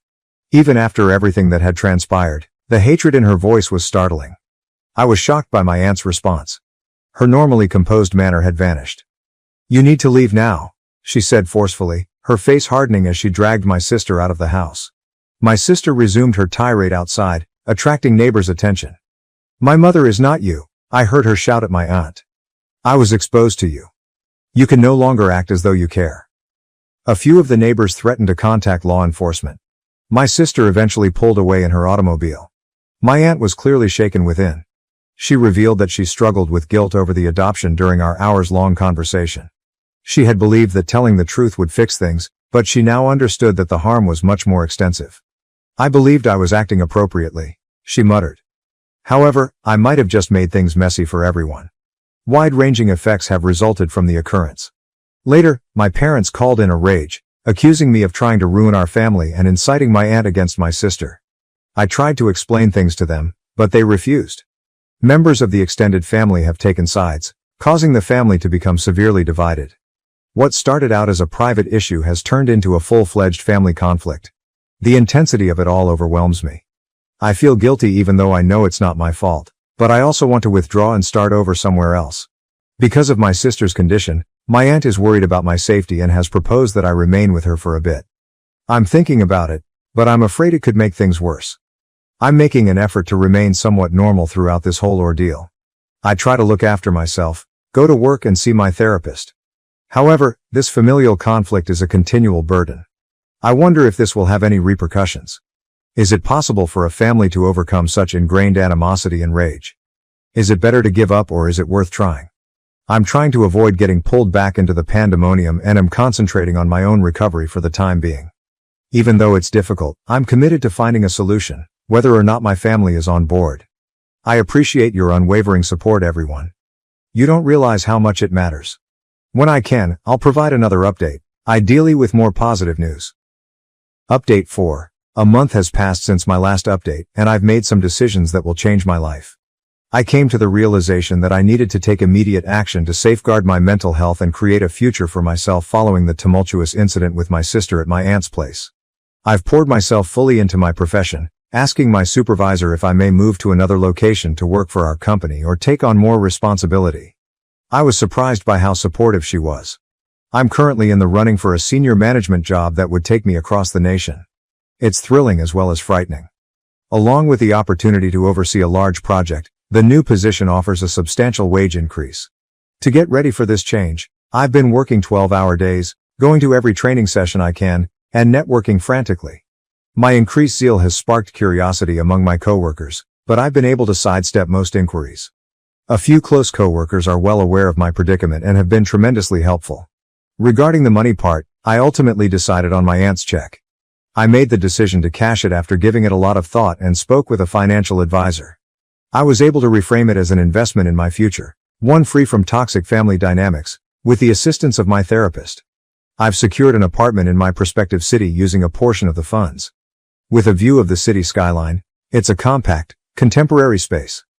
I've put the remainder into a diversified portfolio. I feel autonomous and financially secure for the first time in my life. The final separation from my family has been the most difficult aspect. All of their phone numbers and email addresses have been blocked by me. I've requested that my aunt not forward any of their texts. I know it's essential for my recovery, but it's been excruciating, like cutting off a piece of myself. Of course, there are periods of uncertainty. I occasionally feel inclined to phone late at night in an attempt to make amends. However, I then recall the years of gaslighting, the ongoing sense of inferiority, and the violent altercation at my aunt's house. It makes me more determined to keep going. I recently began seeing a new therapist who focuses on estrangement and familial trauma. She has been assisting me in overcoming my sadness and guilt. To replace the family-centered customs I've left behind, we're concentrating on establishing a new network of support and developing new ones. Additionally, I've joined a support group for those who are separated from their relatives. It has been both upsetting and consoling to hear their stories. I've learned that I'm not the only one going through this and that you can have a happy life without the family you were born into. Regarding my aunt, we have kept up our friendship while setting clear limits. She doesn't try to act as a mediator and accepts my decision to break off contact with the rest of the family. Although her assistance has been priceless, I'm careful not to rely on her too much. I feel a mixture of exhilaration and apprehension about the future.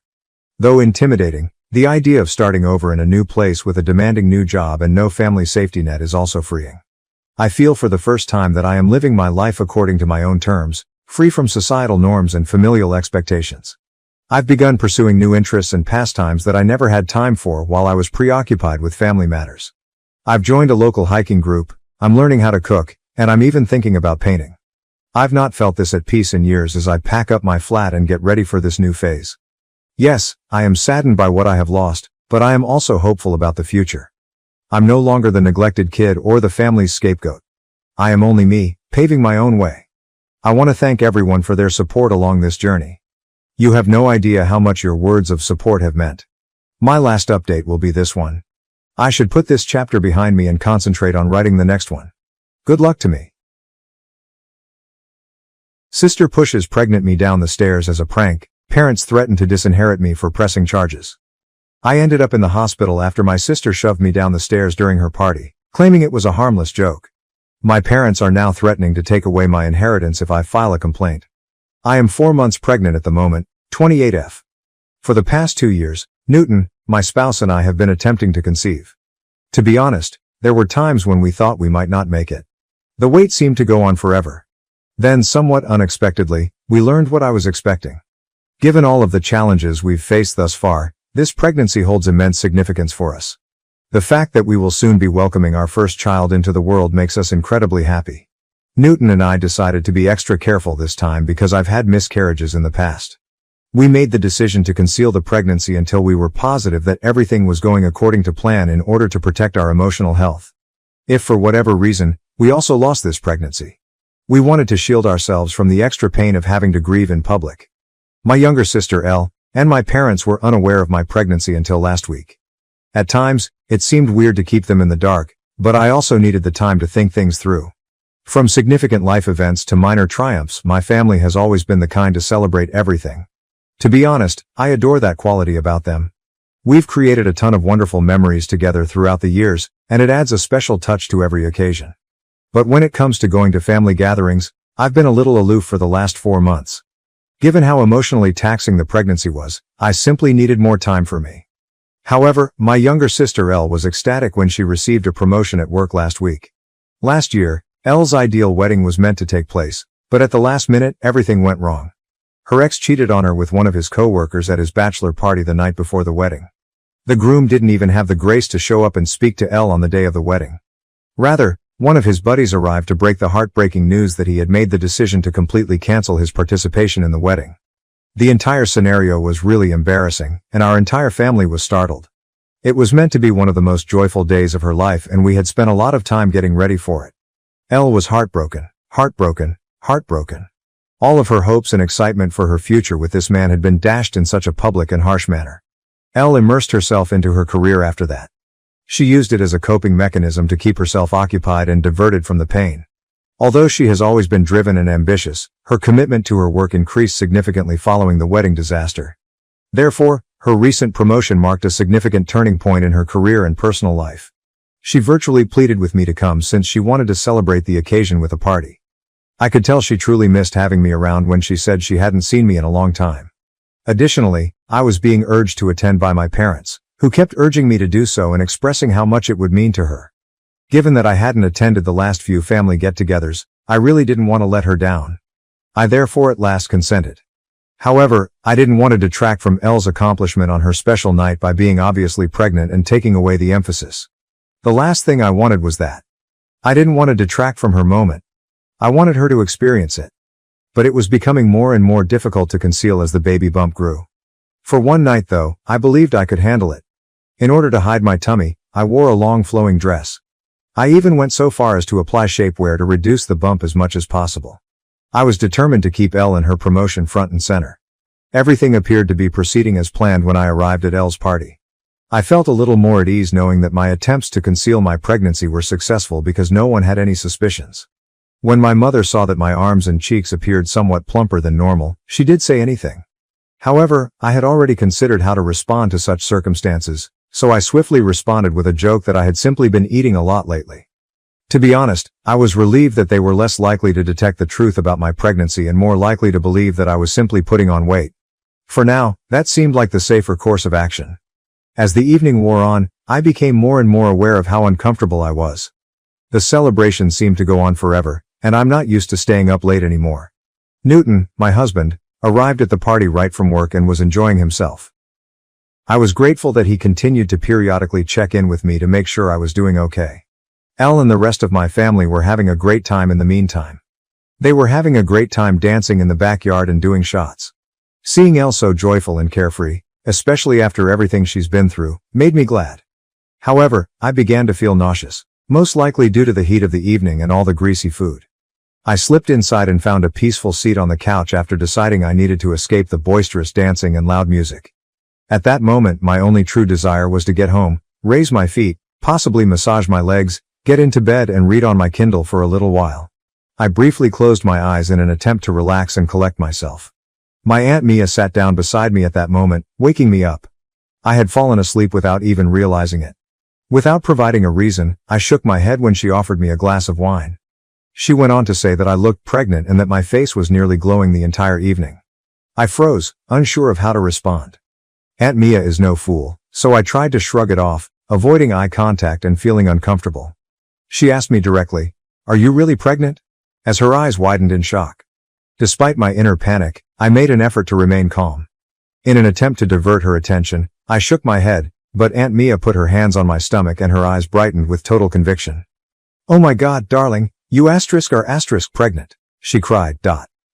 She chuckled and drew me into an embrace. I was a little alarmed and practically begged her not to tell anyone just yet because I didn't think the time was perfect to make the announcement. However, Aunt Mia dismissed my worries. She reminded me that everyone had been eagerly anticipating this time, hoping that I would become pregnant, and demanded that the family should be informed of this wonderful news. Aunt Mia smiled at me, held my face in her hands, and reminded me that it was a family night even though I told her it was Elle's night. She told me not to overthink it and that because everyone had come together it was the ideal moment to share. Everyone was still dancing and partying when Aunt Mia got up and went outside before I could stop her.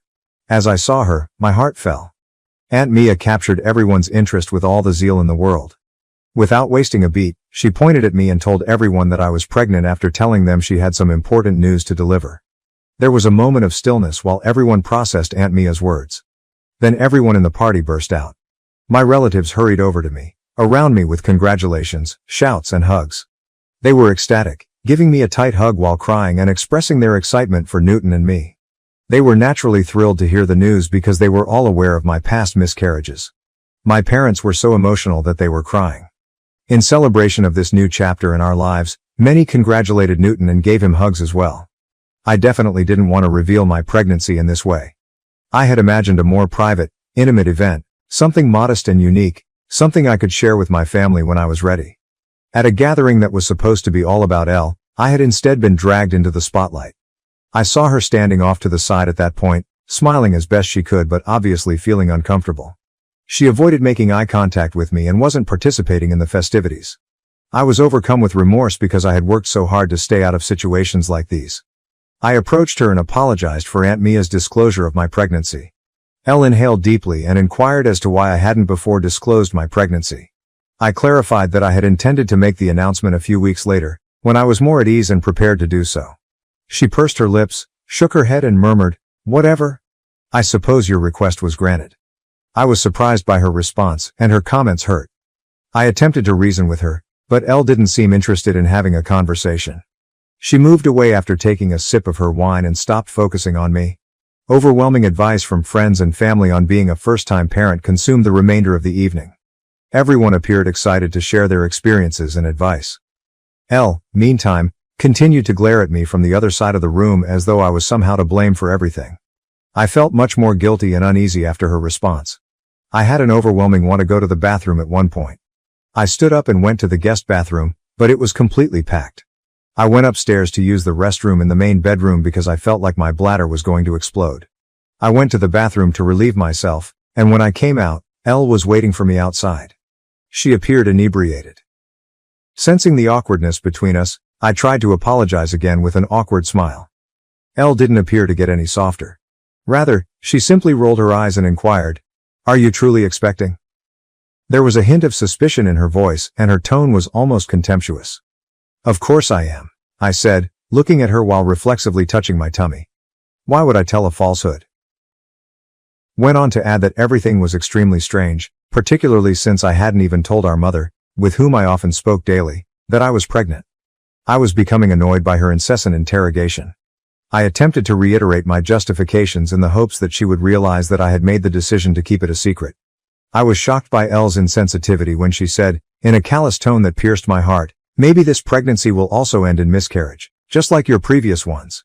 How could she have said such a disgusting thing about my child? I screamed at her, my voice shaking with fury and hurt. "How dare you say such a thing? Even though I've apologized multiple times tonight, your remarks were inappropriate." My voice reverberated in exasperation. Elle retorted that she was upset that I had taken away her attention, particularly considering everything that had happened to her the previous year. I made an effort to remind her that I had supported her through her sadness, staying at her house for several nights and assisting her in getting over her groom's abandonment. I assured her that I would never purposefully overshadow her and that she should blame Aunt Mia for outing me without my permission if she was upset about the outcome. But Elle kept pointing the finger at me. I felt it would be better to leave and head back downstairs because I was so exhausted and tired of the debate. In the hopes that Elle would settle down and we could talk about it later, I needed some time and space to think things through. Elle, who was right behind me, kept calling me a selfish person and stating that I should have just given her a night alone. I chose to ignore her, but just as I was about to head downstairs, I felt a strong shove from behind. As I slipped and struggled to regain my footing, my eyes widened in shock. In an attempt to save myself from falling, I was able to grab the railing, but my knees gave way under the combined force of my own weight and speed. I ended myself sliding headfirst down the steps after losing my footing. My instincts took control in an instant. Desperate to protect my baby from the impact, I covered my stomach with my hands. My wrists felt the entire force of my fall as my body crashed down the stairs. It was a nasty fall. A quick, searing pain shot through my hands, and I heard an explosive shatter. The agony was sudden and intense. I lay collapsed on the stairs and screamed in pain. As I struggled with the unbearable pain in my wrists, my surroundings became hazy, but my top priorities were my son and if the fall had hurt him in any way. The rest of the family soon saw the chaos caused by my fall and my calls for assistance. With worried and alarmed expressions on their faces, they hurried over in a frenzy. Chaos broke out in the room as everyone sought to comprehend what had just transpired. Newton, my husband, grabbed me up right away and carried me downstairs. I continued saying that Elle had shoved me down the stairs since I was in so much pain. Everyone appeared astonished. Everyone's attention was drawn to Elle, who stood behind me, silent and with a guilty expression. She was confronted by my husband, who yelled at her for pushing a pregnant woman down the stairs. Clearly upset, my mother hurried up to Elle, shaking her shoulders and asking if she had indeed shoved me. Elle cried and nodded in agreement, her face hot and distraught. My mother was deeply affected by the realization. Elle then started crying excessively while embracing my mother and accusing her of being intoxicated and acting recklessly. I was in so much pain and shock that I was beginning to pass out. I could hear Newton frantically phoning 911 to summon an ambulance through the fog. I could just make out the worried faces around me as my vision became blurry. After then, everything was a haze of sirens, chaos, and frenzied activity. I ended up in a hospital room when I eventually came to. Newton appeared worn out as he slept in a chair next to my bed. My throat was dry and parched, so I gently woke him up and asked for some water. I asked him what had transpired following the fall as he assisted me in drinking the water. Newton described how the pain had caused me to lose consciousness and how I had needed emergency care for wrist fractures. I would have to wear the cast the doctors had put on me for the next 4 to 6 weeks while my bones healed. I then inquired about the baby. Newton told me that our child was safe after the physician's examination. I felt a wave of relief. Knowing that our baby will be all right made me happy. The anarchy that had developed following the disaster was then explained to me by Newton. Elle's family was so upset with her that they attempted to have her arrested. But the cops had only been able to get statements from the witnesses because I was unconscious. Before they could file any charges, they still needed my formal statement. Newton grasped my hands and emphasized the need for me to report my sister's behavior and put aside my feelings for her. He was adamant, saying that, considering my condition, there was no excuse for her to shove me down the steps. Still in shock, I shook my head. It was nearly impossible for me to comprehend how Elle could have done something so damaging. Although my wrists hurt physically, I could not handle the emotional toll of knowing that my own sister was capable of such harmful behavior. I wanted to talk to Elle first, I told Newton. I had to know what had made her do such horrible things. In order to get an explanation or at least an apology, I needed to speak with her directly. Newton gave me his phone and dialed her number. I asked my sister directly why she had done what she had done when she responded. Elle let out a long sigh, as though the words were hard to release, and then he opened up. In a bitter tone she uttered, "To be honest, I'm just so sick of you being the center of attention in our family. You have a husband now. You're pregnant. You get to have everything in your life. But last night was supposed to be my night, only. Yet, as usual, you showed up with your pregnancy announcement and hogged all the attention." After a little silence, she spoke again in a defensive tone. "And pushing you down the stairs, that was just a harmless prank. I didn't even think you were really pregnant at first. I didn't mean for it to be such a big deal." Her remarks were painful and disturbing. It was unbelievable to me that she would put my life in jeopardy by pushing me down the stairs because she didn't want to trust me. Before I could respond, Elle added, "I've been through a lot with my failed engagement, and for you to just show up and rub your happiness in my face was just too much. Next time, I'm sure you'll think twice before trying to overshadow me again." Her answer left me in a state of shock. She was essentially blaming me for her actions and showed no remorse at all. She hadn't even shown regret once. Elle handed the phone to my mother, who had been listening on the other end, and she inquired about my well-being. I was unaware that my sister and my parents were still present.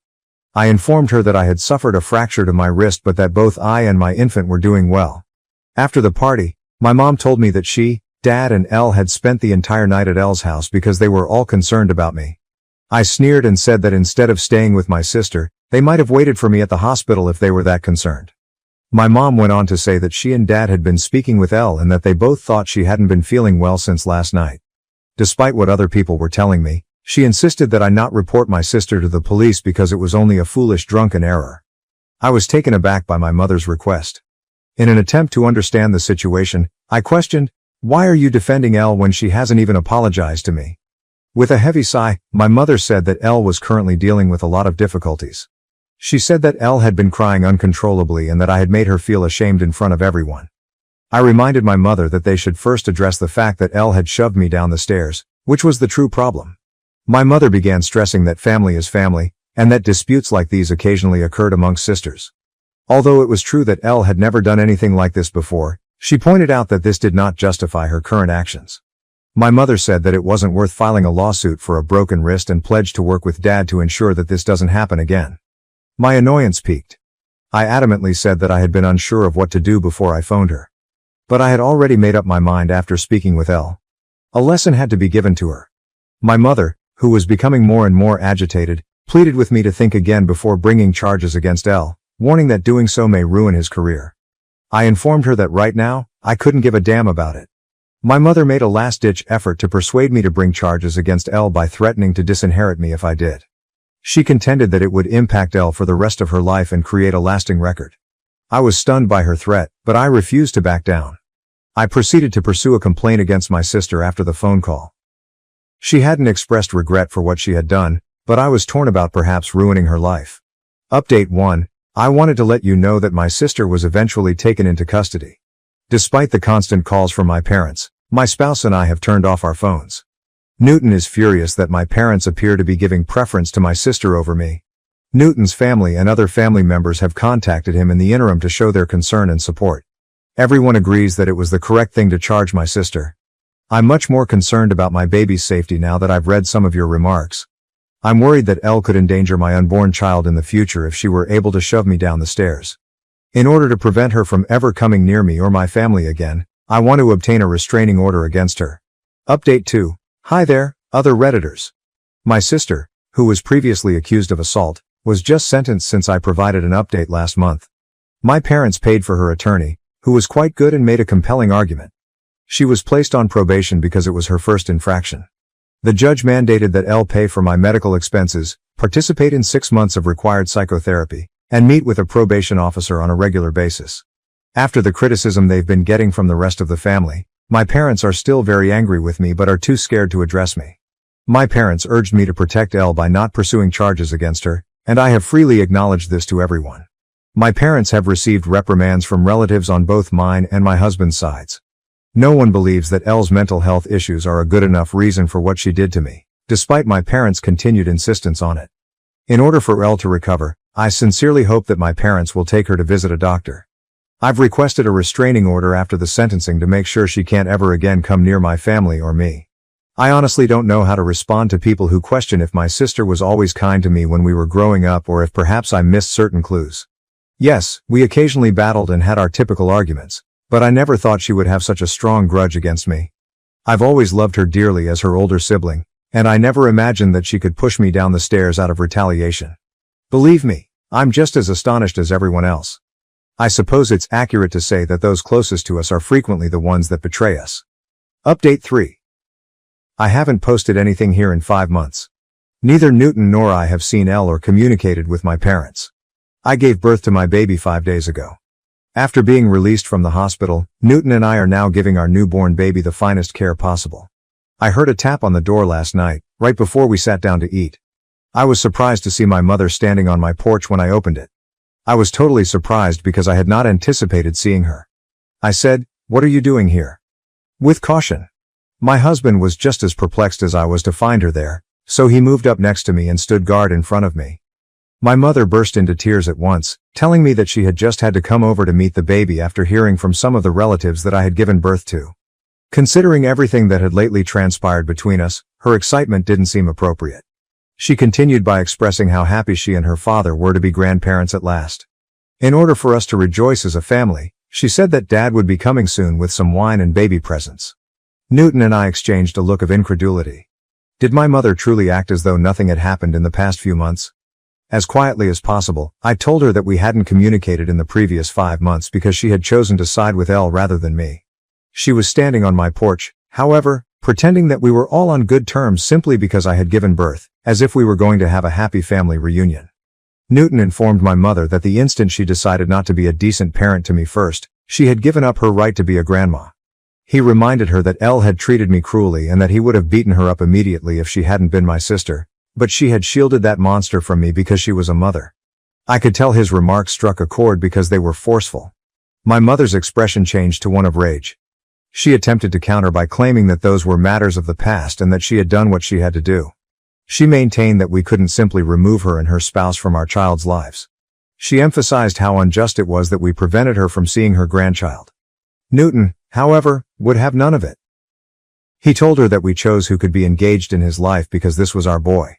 Having her in our lives made neither of us feel at ease. My mother persisted in claiming that the reason she did what she did to me was because Elle had been diagnosed with depression. I shook my head in exasperation as my mother continued to defend Elle's behavior, saying she felt bad about what she had done and was trying to change. She promised that after my son was born, we would all be able to move on from the past and be a single, happy family. I sneered and clarified that I didn't desire such a thing. My mother believed she could simply ignore everything and return to our life, but circumstances had changed. There was no return to the previous state of affairs.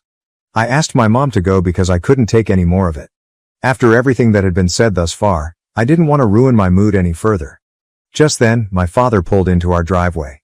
He exited the vehicle with a basket of presents and a large teddy bear. I was too exhausted to argue with my parents any longer, and I couldn't understand their insolence in showing up without warning. Fortunately, Newton intervened and told me to return inside and rest. He promised to deal with them and resolve the issue. I reluctantly allowed him to. I could still hear their words coming through the door as I made my way back inside. Newton's refusal to let them both in almost immediately sparked the uproar. Because he was family, my dad insisted repeatedly that he had every right to see me and the baby. My normally composed hubby lost his temper. If they didn't leave our land right away, he threatened to contact the police. Naturally, my dad persisted in arguing and insisted on leaving the baby presents behind, as though it would somehow make up for everything. Newton, meanwhile, was adamantly against taking anything from them. He made it clear to them that we did not accept their presence and that we would also obtain a restraining order against them if they ever revealed their identities again. His response clearly shook my parents. After everything, especially with a baby now involved, I suppose they thought they could just waltz back into our lives. I was pleased with my husband's handling of the matter. After our conversation today, Newton and I have decided to put cameras throughout the house as a precaution. I wish to never again see my parents. I discovered my girlfriend was cheating with my brother. I exposed them at my wedding. But the drama is far from over. I, 45 am, never imagined that I would be writing this, yet I feel compelled to do so. My wedding day last week was supposed to be the best day of my life. Instead, because of my own acts and the betrayal of my family, it became a nightmare. I'm not sure if I made the correct decision, and I'm still processing everything that transpired. This is the complete tale. I believed that the woman I was seeing 6 years ago was the love of my life. After almost 2 years of dating, I was thinking about popping the question. I believed that she, 32F, was all I could have ever wanted. Intelligent, attractive, and we appeared to have similar values. I happened to find some text messages on her phone one day. I swear I wasn't spying. I had seen them when she was in the shower and asked me to check something for her. She and my younger brother, 40M, exchanged messages. I initially believed it to be harmless family banter, but as I continued reading, my heart fell. Let's just say it was obvious they were more than just buddies because they were discussing getting together and how much they missed one another. As soon as she emerged from the shower, I confronted her. She initially tried to gaslight me into believing I was paranoid by denying it. She started crying though, when I showed her the messages. She and my brother have been having an affair for months, right in front of me, it turns out. I was heartbroken. The two people I trusted the most in the world had betrayed me in the worst way possible. Not only had my girlfriend cheated on me, but she had done it with my own brother. I told her to leave my life and immediately stopped our relationship. My brother attempted to defend it when I challenged him about it. Can you believe that he claimed they couldn't help their feelings after falling in love? As though somehow that made it okay. I told him I didn't want to see him ever again and that he was dead. My parents should be on my side, wouldn't they? False. They continued to urge me to forgive my brother, even though they were disappointed in him. They would say, "He's your brother." Family is the most important thing. In my opinion, loyalty and trust are the most crucial factors, and both my parents and brother have demonstrated that they are unaware of this. I broke up contact with everyone. I knew I couldn't have individuals like that in my life, even though it was difficult. I spent the following couple years concentrating on myself.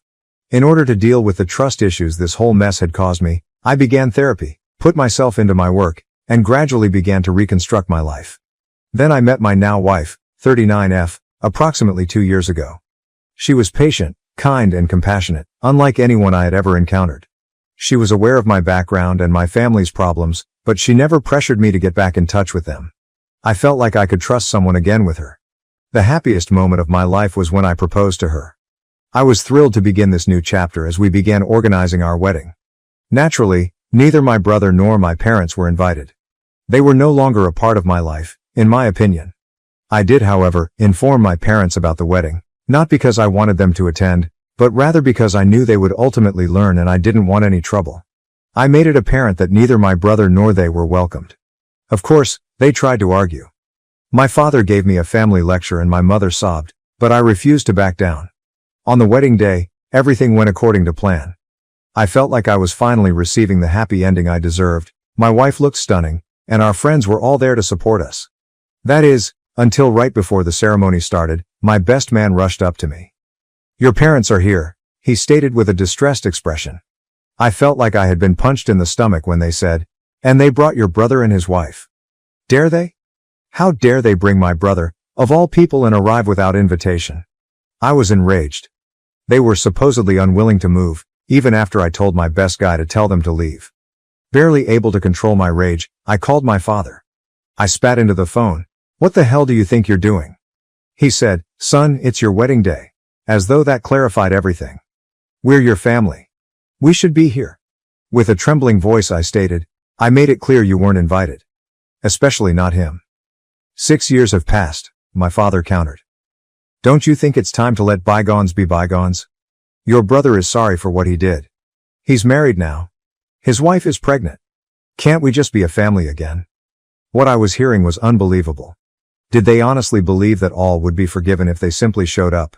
That I'd throw open my arms to them? I said, "Get out," in a strong, icy tone. "All of you, get out now, or I'll have security remove you." "Don't be dramatic," my dad said. "We're already here. Just let us stay for the ceremony, for your mother's sake if nothing else." I was on the verge of losing it all when my wife showed up. She could see how unhappy I was because she had overheard a portion of the talk. "What's going on?" she inquired, her expression displaying worry. I told her what was going on, thinking she would be as upset as I was. However, my wife, always the rational one, suggested a middle ground. She answered, "Let them stay for the ceremony. It's not worth causing a scene and ruining our day. We don't have to interact with them.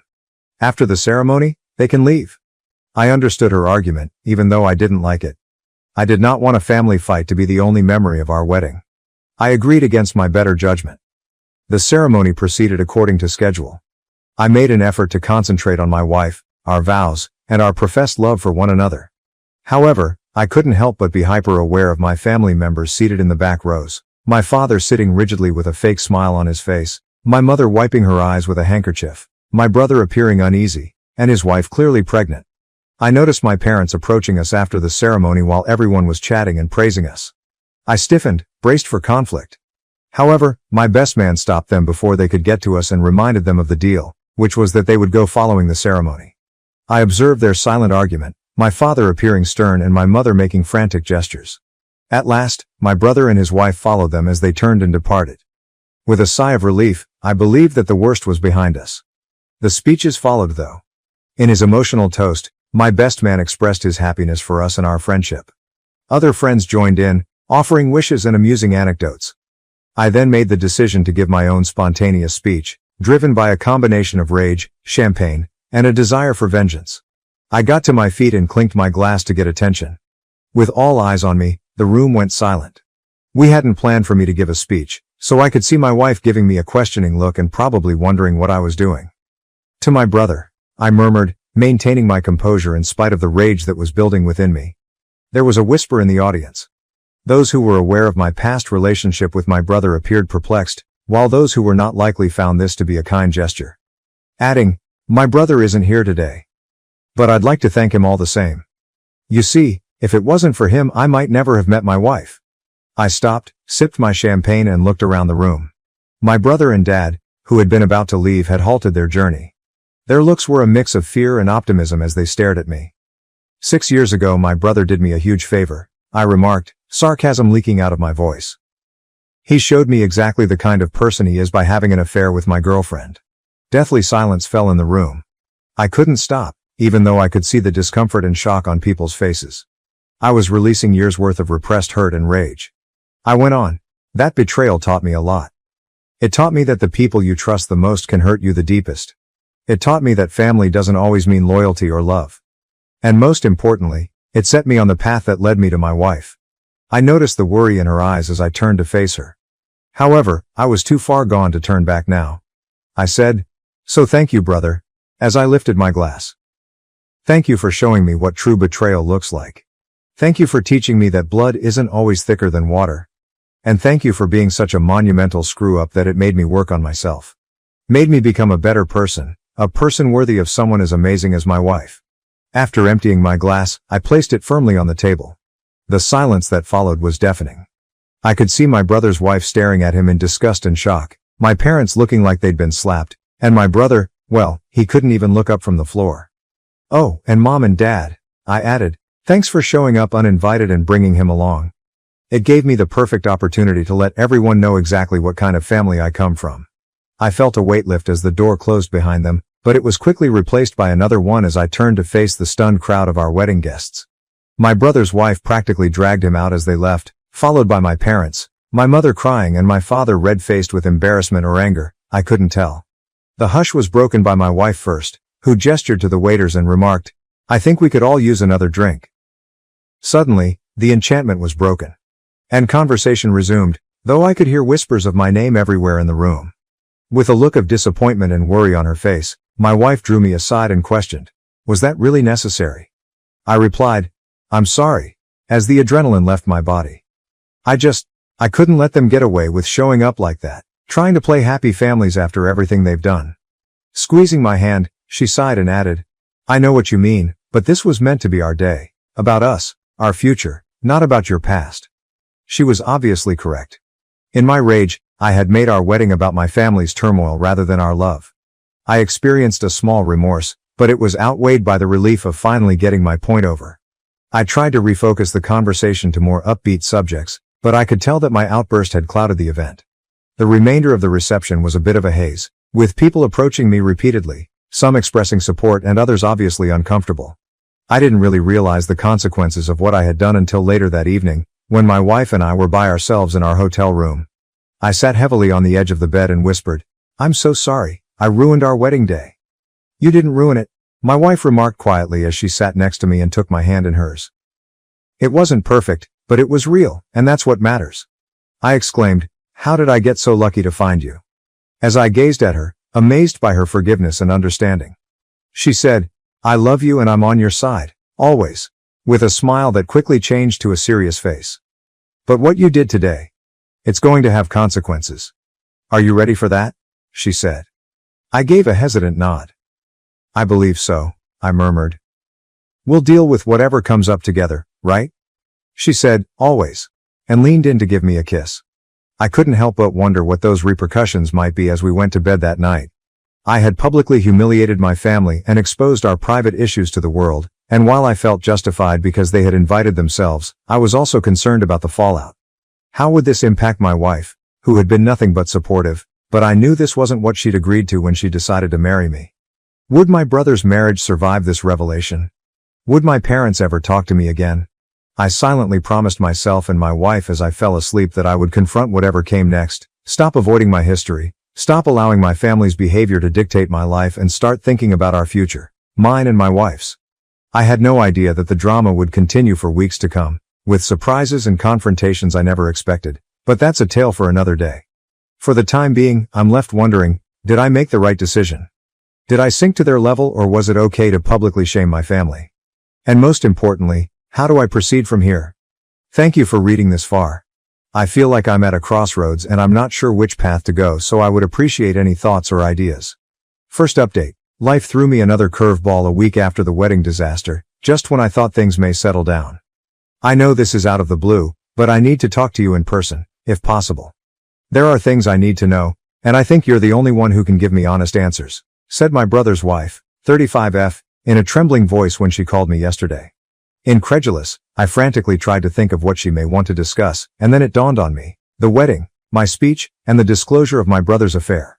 As soon as I hung up, I went to locate my wife, who was working on some files in our home office, and she realized something was wrong after seeing my face. I told her I would consider it and get back to her. I told her what was going on, half expecting her to instruct me to keep my mouth shut, but my wife, as usual, took me by surprise. I think you should meet with her, she remarked after giving it some thought. You see, we can't change what's already done. However, your brother's wife is innocent in all of this. She is now enmeshed in a tangle that she did not cause. Don't you think you should give her some closure if you can? She was correct, and even though I wanted to forget about it, I couldn't deny that my actions at the wedding had probably completely upended this woman's life. And she was pregnant, for crying out loud, and that the stress of it all couldn't be good for her or the unborn child. My wife agreed to accompany me for support, so I called my brother's wife back and set up a meeting for the following day at a quiet cafe. My heart sank when I saw my brother's wife enter. She looked exhausted and drawn, her eyes red-rimmed as if she had been crying. She must have been in her third trimester, and as she drew nearer, I could see that her pregnancy was even farther along than I had thought. This made me feel guilty once more. As she slid into the chair across from us, she said, "Thank you for meeting me. I need to know everything, from the beginning. I need to understand what happened between your brother and your ex-girlfriend. When it started, how long it went on. Everything." I inhaled deeply before telling her everything. How I had discovered the messages on my ex's phone. How I had confronted them both. How they had attempted to defend it by claiming to have fallen in love. How my parents had urged me to forgive them and how I had severed all contacts with them. I kept a close eye on her expression while I spoke. She continued to be largely unresponsive, but I could see the anguish in her eyes and the faint quiver of her bottom lip. She was silent for a while after I was done. Then she said, "Are you certain? Are you positive that it was him?" Yes, I muttered. I apologize, but I'm positive. Her hand instinctively moved to rest on her big belly as she nodded softly. It was all a misunderstanding, he informed me. Because you were attracted to his girlfriend and found it hard to believe she had chosen him. You severed relations with the family for that reason. Anger shot through me. He had lied to her, of course. Why had I anticipated a different outcome? I repeated, I apologize, as I was at a loss for words. She gave a headshake. Avoid becoming. You are not to blame. I'm at a loss on what to do. A baby is due in a few weeks. How can I possibly believe him? With someone who could do this, how can I raise a child? My wife gently raised her voice. I have no simple solutions. You're not alone though, and I want you to know that. We are here to help if you need it in any form. My brother's spouse gazed at her with an expression of surprise. Why? You're not even familiar with me. The simple response from my wife was, because it's the right thing to do. And regardless of what has transpired between the adults, that baby is family. With a wave of pride and affection for my wife, I nodded in accord. Of course, she was correct. My brother's child, my niece or nephew, shouldn't be affected by any problems I had with him. With passion choking her voice, my brother's wife responded, thank you. As of right now, I have no idea what I will do. However, it means a lot to know that I have support. We continued our conversation, exchanging contact details and forming provisional plans to keep in touch. She was about to depart when she stopped and gave me a serious look. She remarked, I can see why you did what you did at the wedding. I understand, but I'm not saying that was right. I am, in a sense, appreciative. At least I now understand the reality.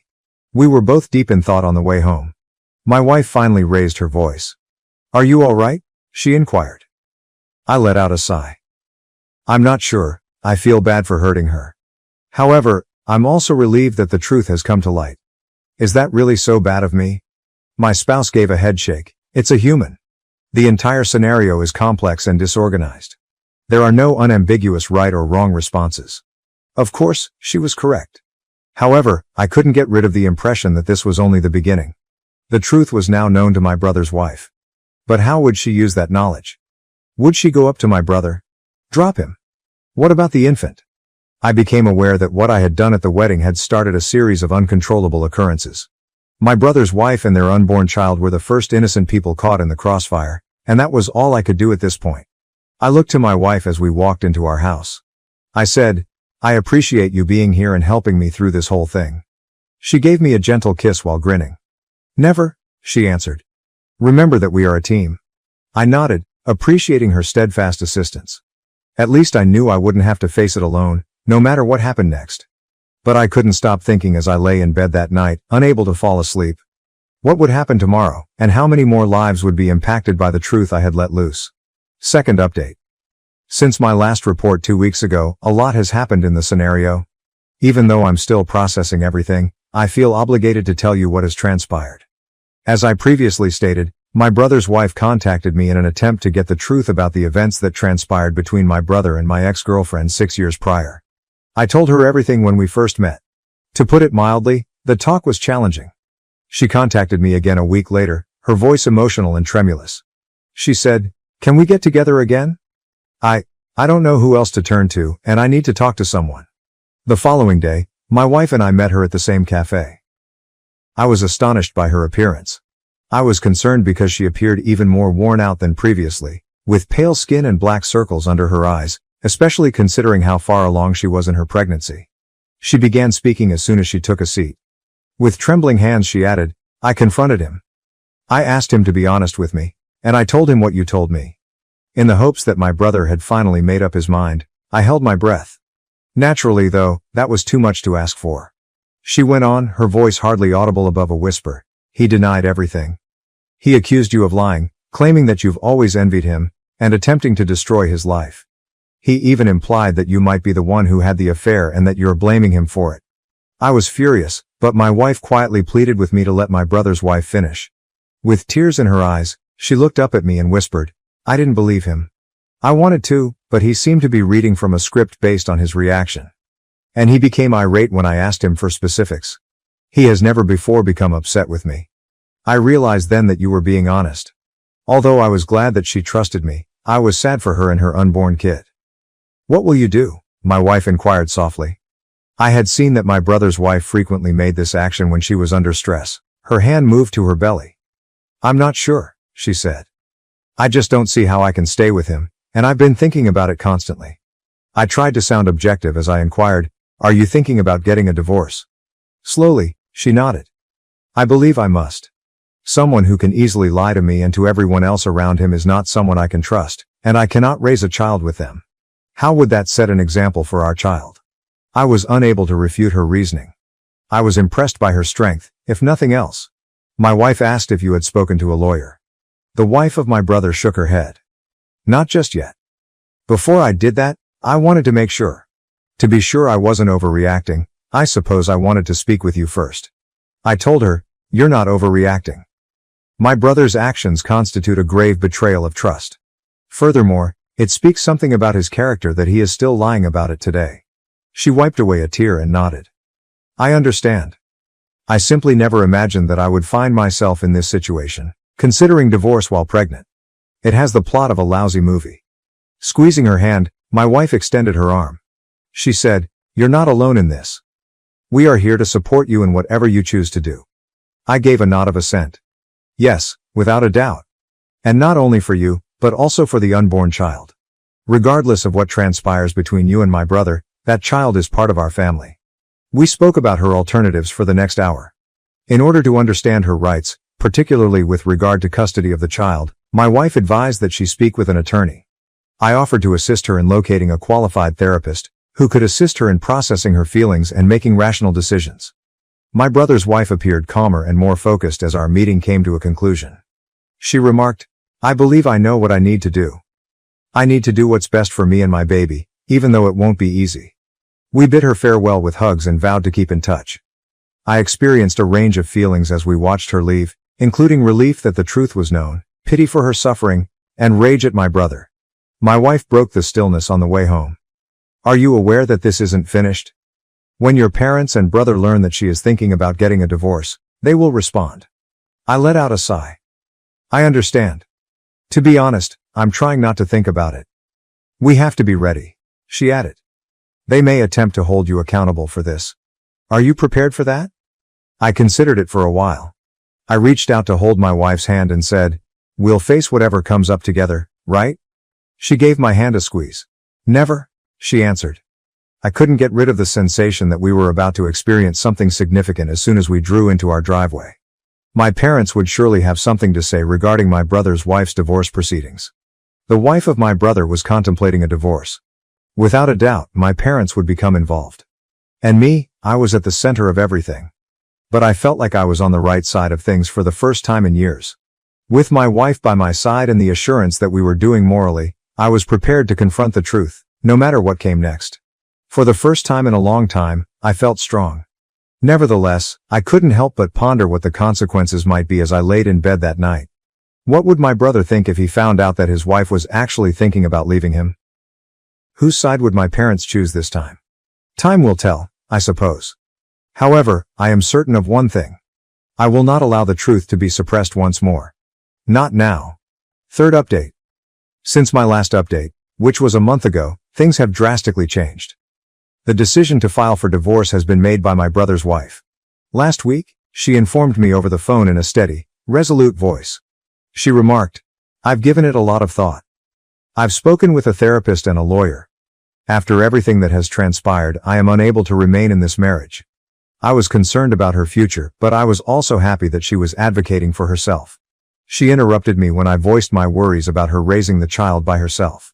I'm positive, she stated confidently. I would rather handle this alone than bring up my child in a home where lies are the norm. Both of us are worthy of better. She is currently living with her parents after moving out. My brother will shortly receive the divorce papers. My father called me out of the blue 2 days after that call. This was the first time we had spoken since the wedding. He sounded exhausted as he said, Son, we need to talk. Your sibling is in disarray. He claims that you're responsible for everything and that you have been telling his wife falsehoods. I could feel my temper building. Dad, those aren't lies. You are aware of what he did. You've known all along. After a long silence, my father's emotionally charged voice came back. I understand. I should have handled things differently back then. As should your mother. We were wrong to insist that you pardon him. I was taken aback. Neither of my parents had ever acknowledged their mistakes before. My brother wasn't managing the situation well, my father continued. He has been drinking a lot, my dad stated. He came to our house and said that you had destroyed his life. To try to resolve everything, your mother wants to call a family meeting, he continued. Would you think about attending? I felt conflicted. I had a part that wanted to say no, to stop the family drama. Another aspect, though, seemed odd. I had assumed it had died years ago. Finally, I said, I'll give it some thought, but I'm not promising anything. I shared both chats with my wife after the call. After paying close attention, she questioned, what are you going to do? I gave a headshake. I'm not sure. A part of me wants to simply get rid of everything. She concluded for me, but another part wants to go to the family meeting. I gave a nod. She believed I should go, which surprised me.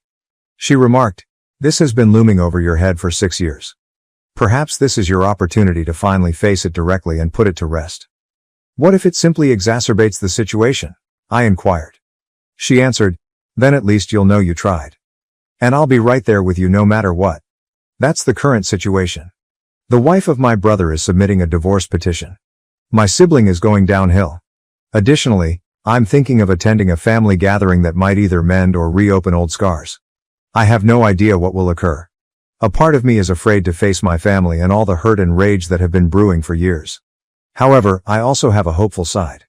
Perhaps that's a bold phrase, but I feel like my family has a chance for true honesty for the first time in years. I am confident that my wife will back me no matter what. And I know that by sticking to the truth, however difficult it may be, I'm doing the right thing. If I choose to attend the family gathering, I'm not sure if I'll provide another update. However, I would like to express my gratitude to everyone who has read these updates and provided guidance and support. Although it has been a challenging path, it has been so much easier to know that I am not alone. Good luck to me. I suspect that I will require it. My husband confessed to having an affair with my sister. Just as I found out I was pregnant, what should I do? I am 35F, and I have been married to my spouse, Henry, 37M, for 5 years. Our marriage seemed to be going well until my spouse suddenly admitted to having an affair with my sister. We both work as doctors at a large university hospital, you see. Outsiders may find that glamorous or satisfying, but it also adds a layer of complexity to our relationship. Our marriage hasn't always been picture perfect because of the long hours, the emotional toll of caring for patients, and the fact that we both have a strong passion for what we do. It has been challenging to balance our personal lives with our careers, and there have been times when the demands of our work have made things much more challenging. However, we were able to help one another through it all. He was my companion, and I never doubted for a moment that I would be with him for the rest of my life. Actually, I found out I was pregnant 2 months ago. Henry and I were excited to have children when we initially got married. Despite our best efforts and dreams, it simply never occurred for us. Even though we tried for a long time. We eventually came to terms with it. We gave up on making an effort, reasoning that if it was meant to be, it would come naturally. It was difficult to let go of that dream, but we put all of our effort into our relationships and occupations, believing that destiny would lead the way. I therefore refrained from drawing conclusions right away when I started getting morning sickness. A part of me assumed it might simply be work-related stress. In order to rule out the possibility, I nevertheless made the decision to take a pregnancy test. I was blown away when the test came back positive. It was such a time of great excitement and incredulity. I never imagined that I would be looking at that small test and knowing I was pregnant after all these years. Waves of emotions swept over me, and I had to take a seat to come to terms with the fact that I was pregnant. It was a mixture of wonder and happiness. My first instinct at the time was to tell Henry the news. After everything we'd gone through together, I knew how much this would mean to him. However, he was away at the time for a number of medical conferences. I chose to wait until he came back to tell him in person since this information was too crucial to convey over the phone or in a brief text message. I was aware that witnessing his response firsthand would heighten the significance of the situation. I had everything sorted out just right for the day Henry was due back from his trip. When I received the amazing news that I was expecting, I wanted to make the occasion extra special. I made lunch for us at our favorite restaurant, which we often frequented on special occasions or when we simply needed a little alone time. It was peaceful, comfortable, and stocked with all the foods we both enjoyed, so it was a place that carried many memories for us. As I thought about how this would be the beginning of a new chapter in our life, I tried to picture his reaction when I broke the news to him. However, I could tell right away that something wasn't right when I went to pick him up at the airport. Henry appeared distracted, seemingly absorbed in his thoughts. His greeting was different from his normal one. He didn't give me a warm embrace or show pleasure at seeing me after a long time apart. I could sense the disconnect in his manner, and he hardly even said hello. I attempted to dismiss it, speculating that perhaps he had been affected by the lengthy flights or the pressure of the conference. In an attempt to cheer him up and give us a chance to catch up, I brought up the reservation at our favorite restaurant.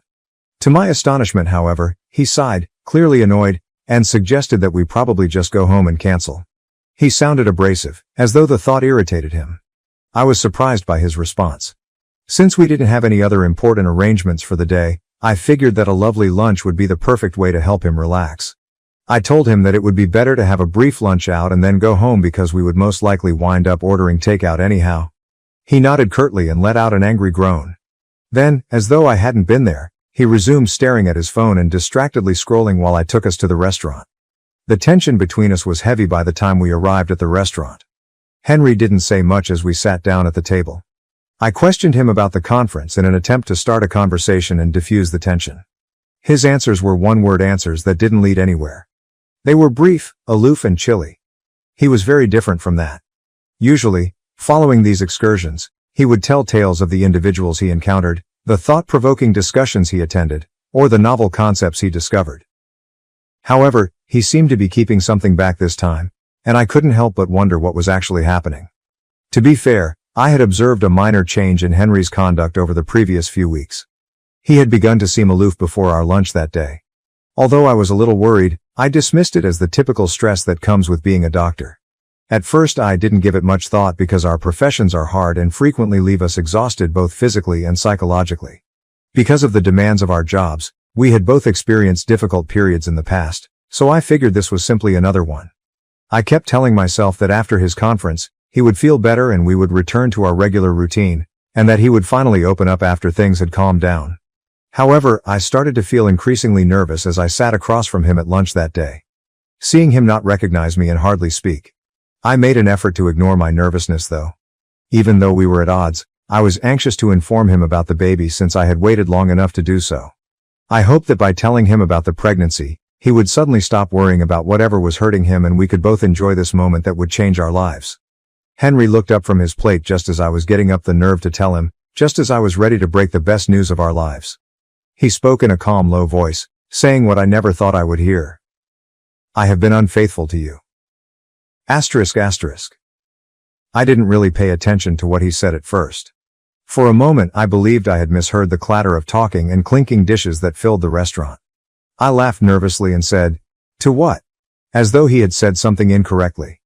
Then he looked me in the eyes, something he hadn't really done all day, and said it again, more clearly this time, in a tone that was almost emotionless. I've been having sex with Emma, your sister. The world around me seemed to stop at that very instant. My face became numb. My sister and my husband were having an affair. Emma.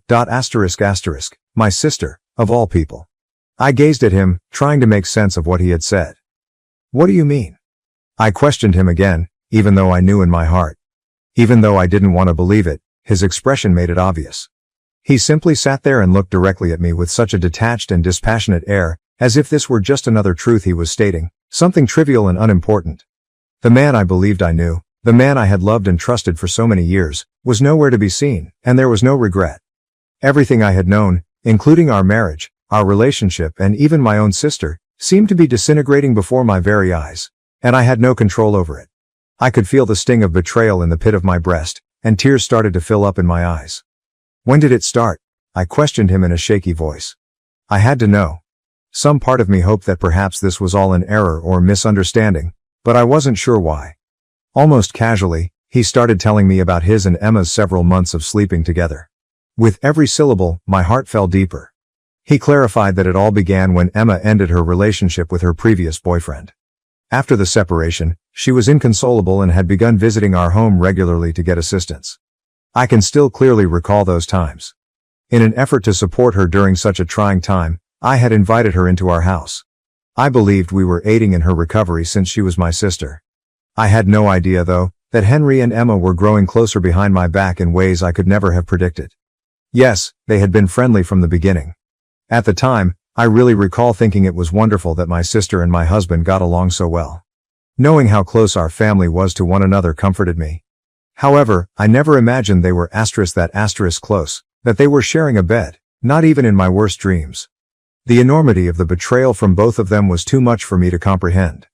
I could feel my surroundings becoming hazy as Henry went on to describe his affair. He was no longer someone I wanted to hear. Nothing made sense. I thought I was about to get sick as my stomach rumbled. I snatched my keys from the table and sprang to my feet. The fact that we were in the center of a packed restaurant didn't bother me. The possibility that people were observing didn't bother me. I simply needed to leave. As I hurried to the exit to locate my car, Henry began calling after me. I didn't see my phone buzzing till I was in the car and heading home. Of course it was Henry. He contacted me again, reprimanding me for leaving him at the restaurant and for overreacting in front of everyone, rather than offering an apology. I yelled into the phone for him to leave me alone and take an Uber. As I drove home, my heart broken and my mind racing, I could hardly see the road through my tears. I shut myself in our bedroom as soon as I arrived home. I started crying hysterically at that point because the truth of what had just transpired hit me hard. I was unable to comprehend it. My own sister and my spouse, the man I loved. How could they have betrayed me in this manner?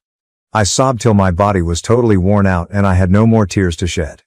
Henry must have returned to the house at some time. His voice was muffled by the wood when I heard him knock on the bedroom door. I couldn't stand him. Even though he insisted on talking.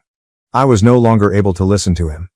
I curled up in a ball on the bed, my sobs smearing the pillow, refusing to open the door.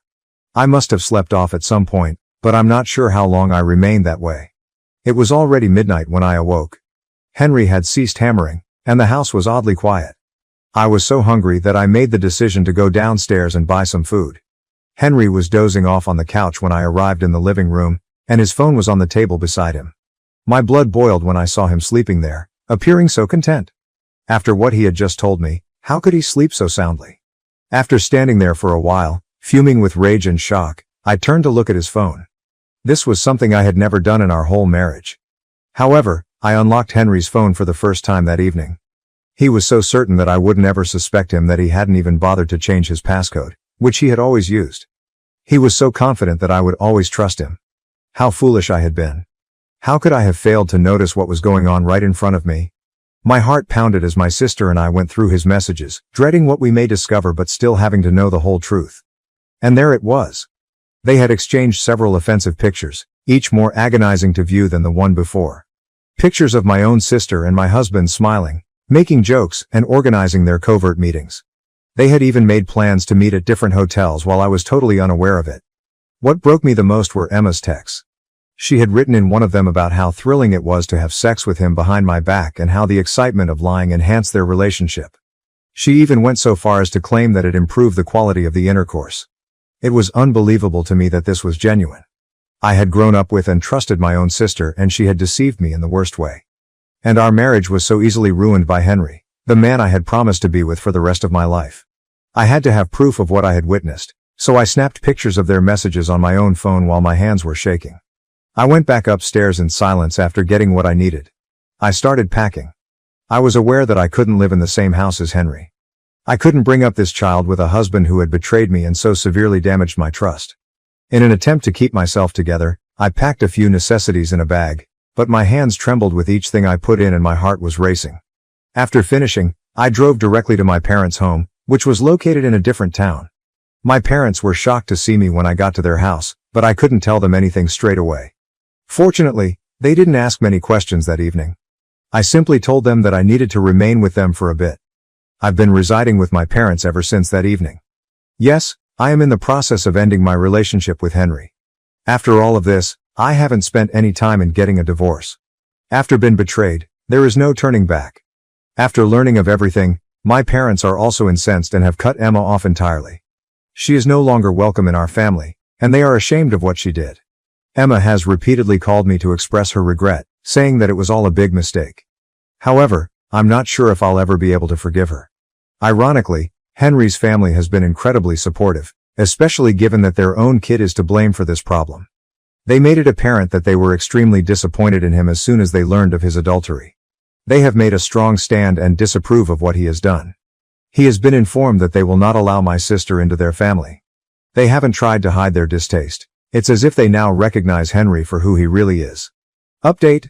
Since many of you have been inquiring about the nature of my connection with Emma and the reasons behind my sister's actions against me, let me clarify a few things.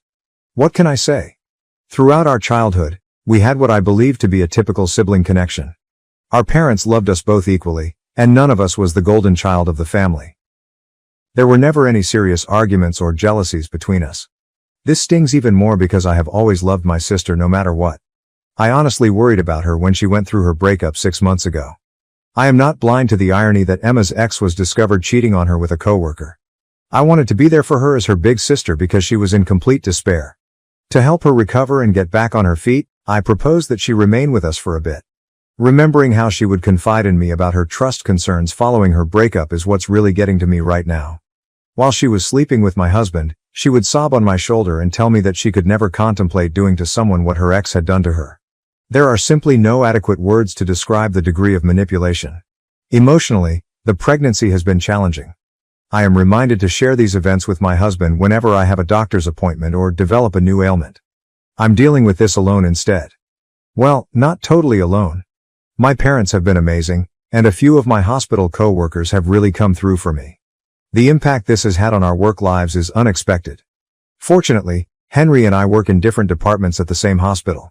News of what transpired spread really quickly, and although most individuals have been professional, it's obvious whose side they support.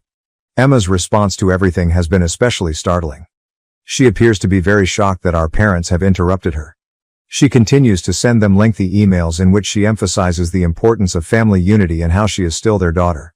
After she made the terrible decision to betray her own sister, Mom eventually lost it and responded to Emma, telling her that yes, family should be together, which is precisely why they are supporting me.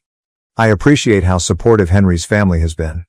In particular, his mother has been amazing. She has made it plain that I will always be a member of their family, regardless of what happens with Henry, and she calls me frequently to see how I and the baby are doing. She told me that she is really ashamed of her son's behavior and that she taught him better than this. Concentrating on my child is what's enabling me to proceed.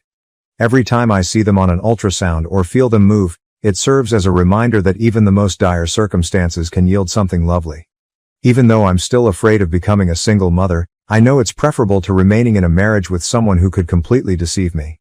After learning about my pregnancy, I'm relieved Emma broke up with Henry. Unfortunately, he lost her as well.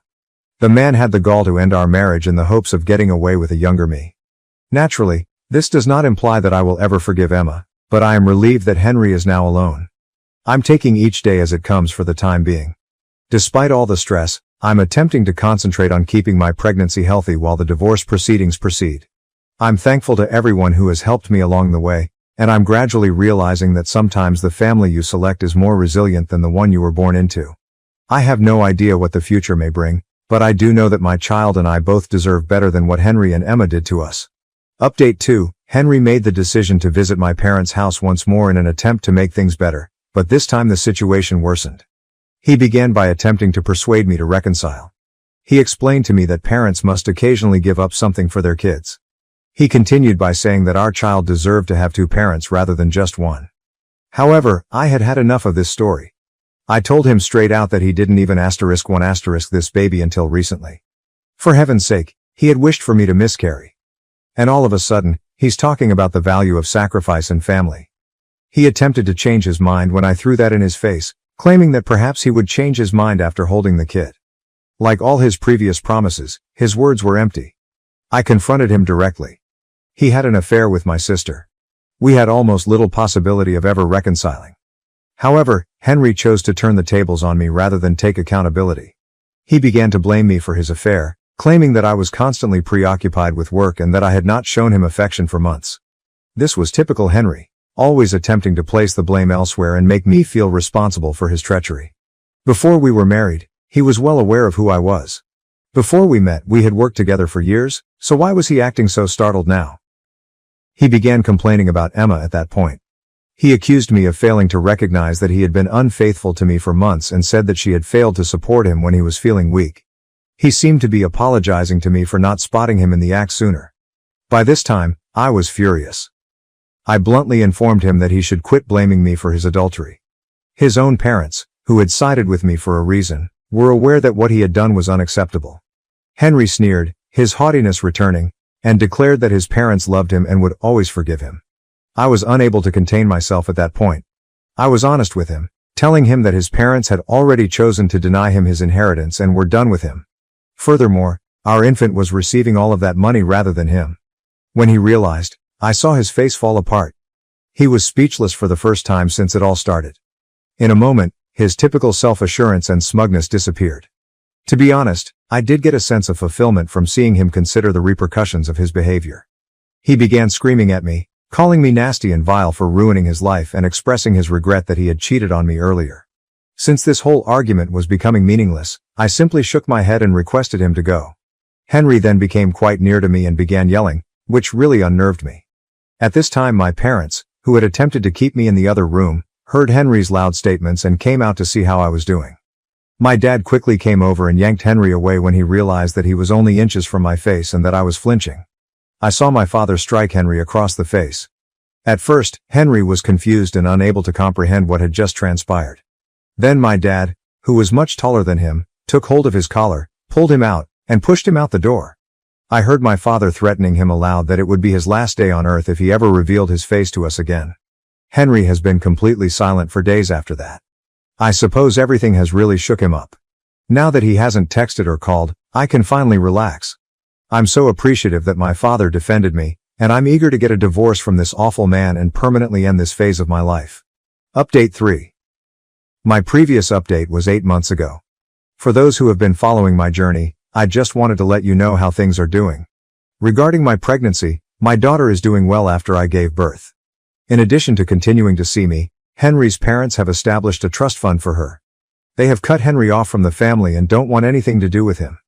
I have full custody of my child and have finally achieved the divorce I desired. For the time being, Henry's only duty is to pay child support. He paid a large amount of alimony because of his affair, but he didn't argue with me about anything during the divorce process. Henry made an effort to portray himself as a changed guy who merited partial custody during the custody proceedings. The judge, however, was unimpressed when his own parents testified about his actions and offered proof of his early rejection of the pregnancy, including his terrible yearning for a miscarriage. The best gift Emma could have given me after everything she did for me is that, although she still occasionally texts me, she hasn't disturbed me much overall. She attempted to get in touch with someone last month via a common friend, stating that she was interested in seeing her niece. I quickly shut that down. Despite being the biological aunt of my kid, she forfeited her right to participate in our lives when she decided to have an affair with my husband. The actual birth was a touching event. In fact, my mother and Henry's mother were in the delivery room with me. She swore to make sure her granddaughter would always know she was loved, despite her father's actions, and it was a wonderful moment as she held her for the first time. By making frequent visits and being the kind of grandma every child deserves, she has fulfilled her commitment. The most lovely thing that has emerged from this entire catastrophe is my kid. Fortunately, she doesn't look much like Henry, and she has my eyes. Every significant event, like her first giggle or grin, serves as a reminder that leaving was the right choice. Sharing these priceless moments with someone who had so severely betrayed me was unthinkable. Henry's parents have provided him with more than enough financial assistance. In addition to creating the trust fund, they have insisted on paying for all of my medical bills and assisting me in starting a college fund.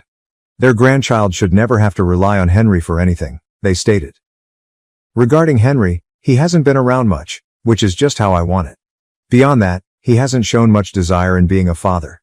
He pays his child support on time, most likely because his parents are looking. He has reportedly been attempting to get back together with Emma, but she has reportedly moved to a different state and doesn't want to interact with him, according to mutual friends. Throughout it all, my parents have been my pillars of support. My dad, who has never been very emotional, becomes very mushy with his granddaughter, and they have assisted me in setting up a lovely nursery. Even after going through such betrayal, it is consoling to realize how much love is all around us. Considering everything that has transpired, I genuinely believe that I'm in a better place now. Though it no longer defines me, the betrayal still stings when I consider it. I'm not merely a woman who has had her sister and husband cheat on her. In addition to being a mother and a successful doctor, I reconstructed my life according to my own standards. I'm concentrating on my daughter's development and our new life together for the time being. Although it's not the life I had in mind, it's better than I could have ever dreamed of when I was attempting to work things out with Henry.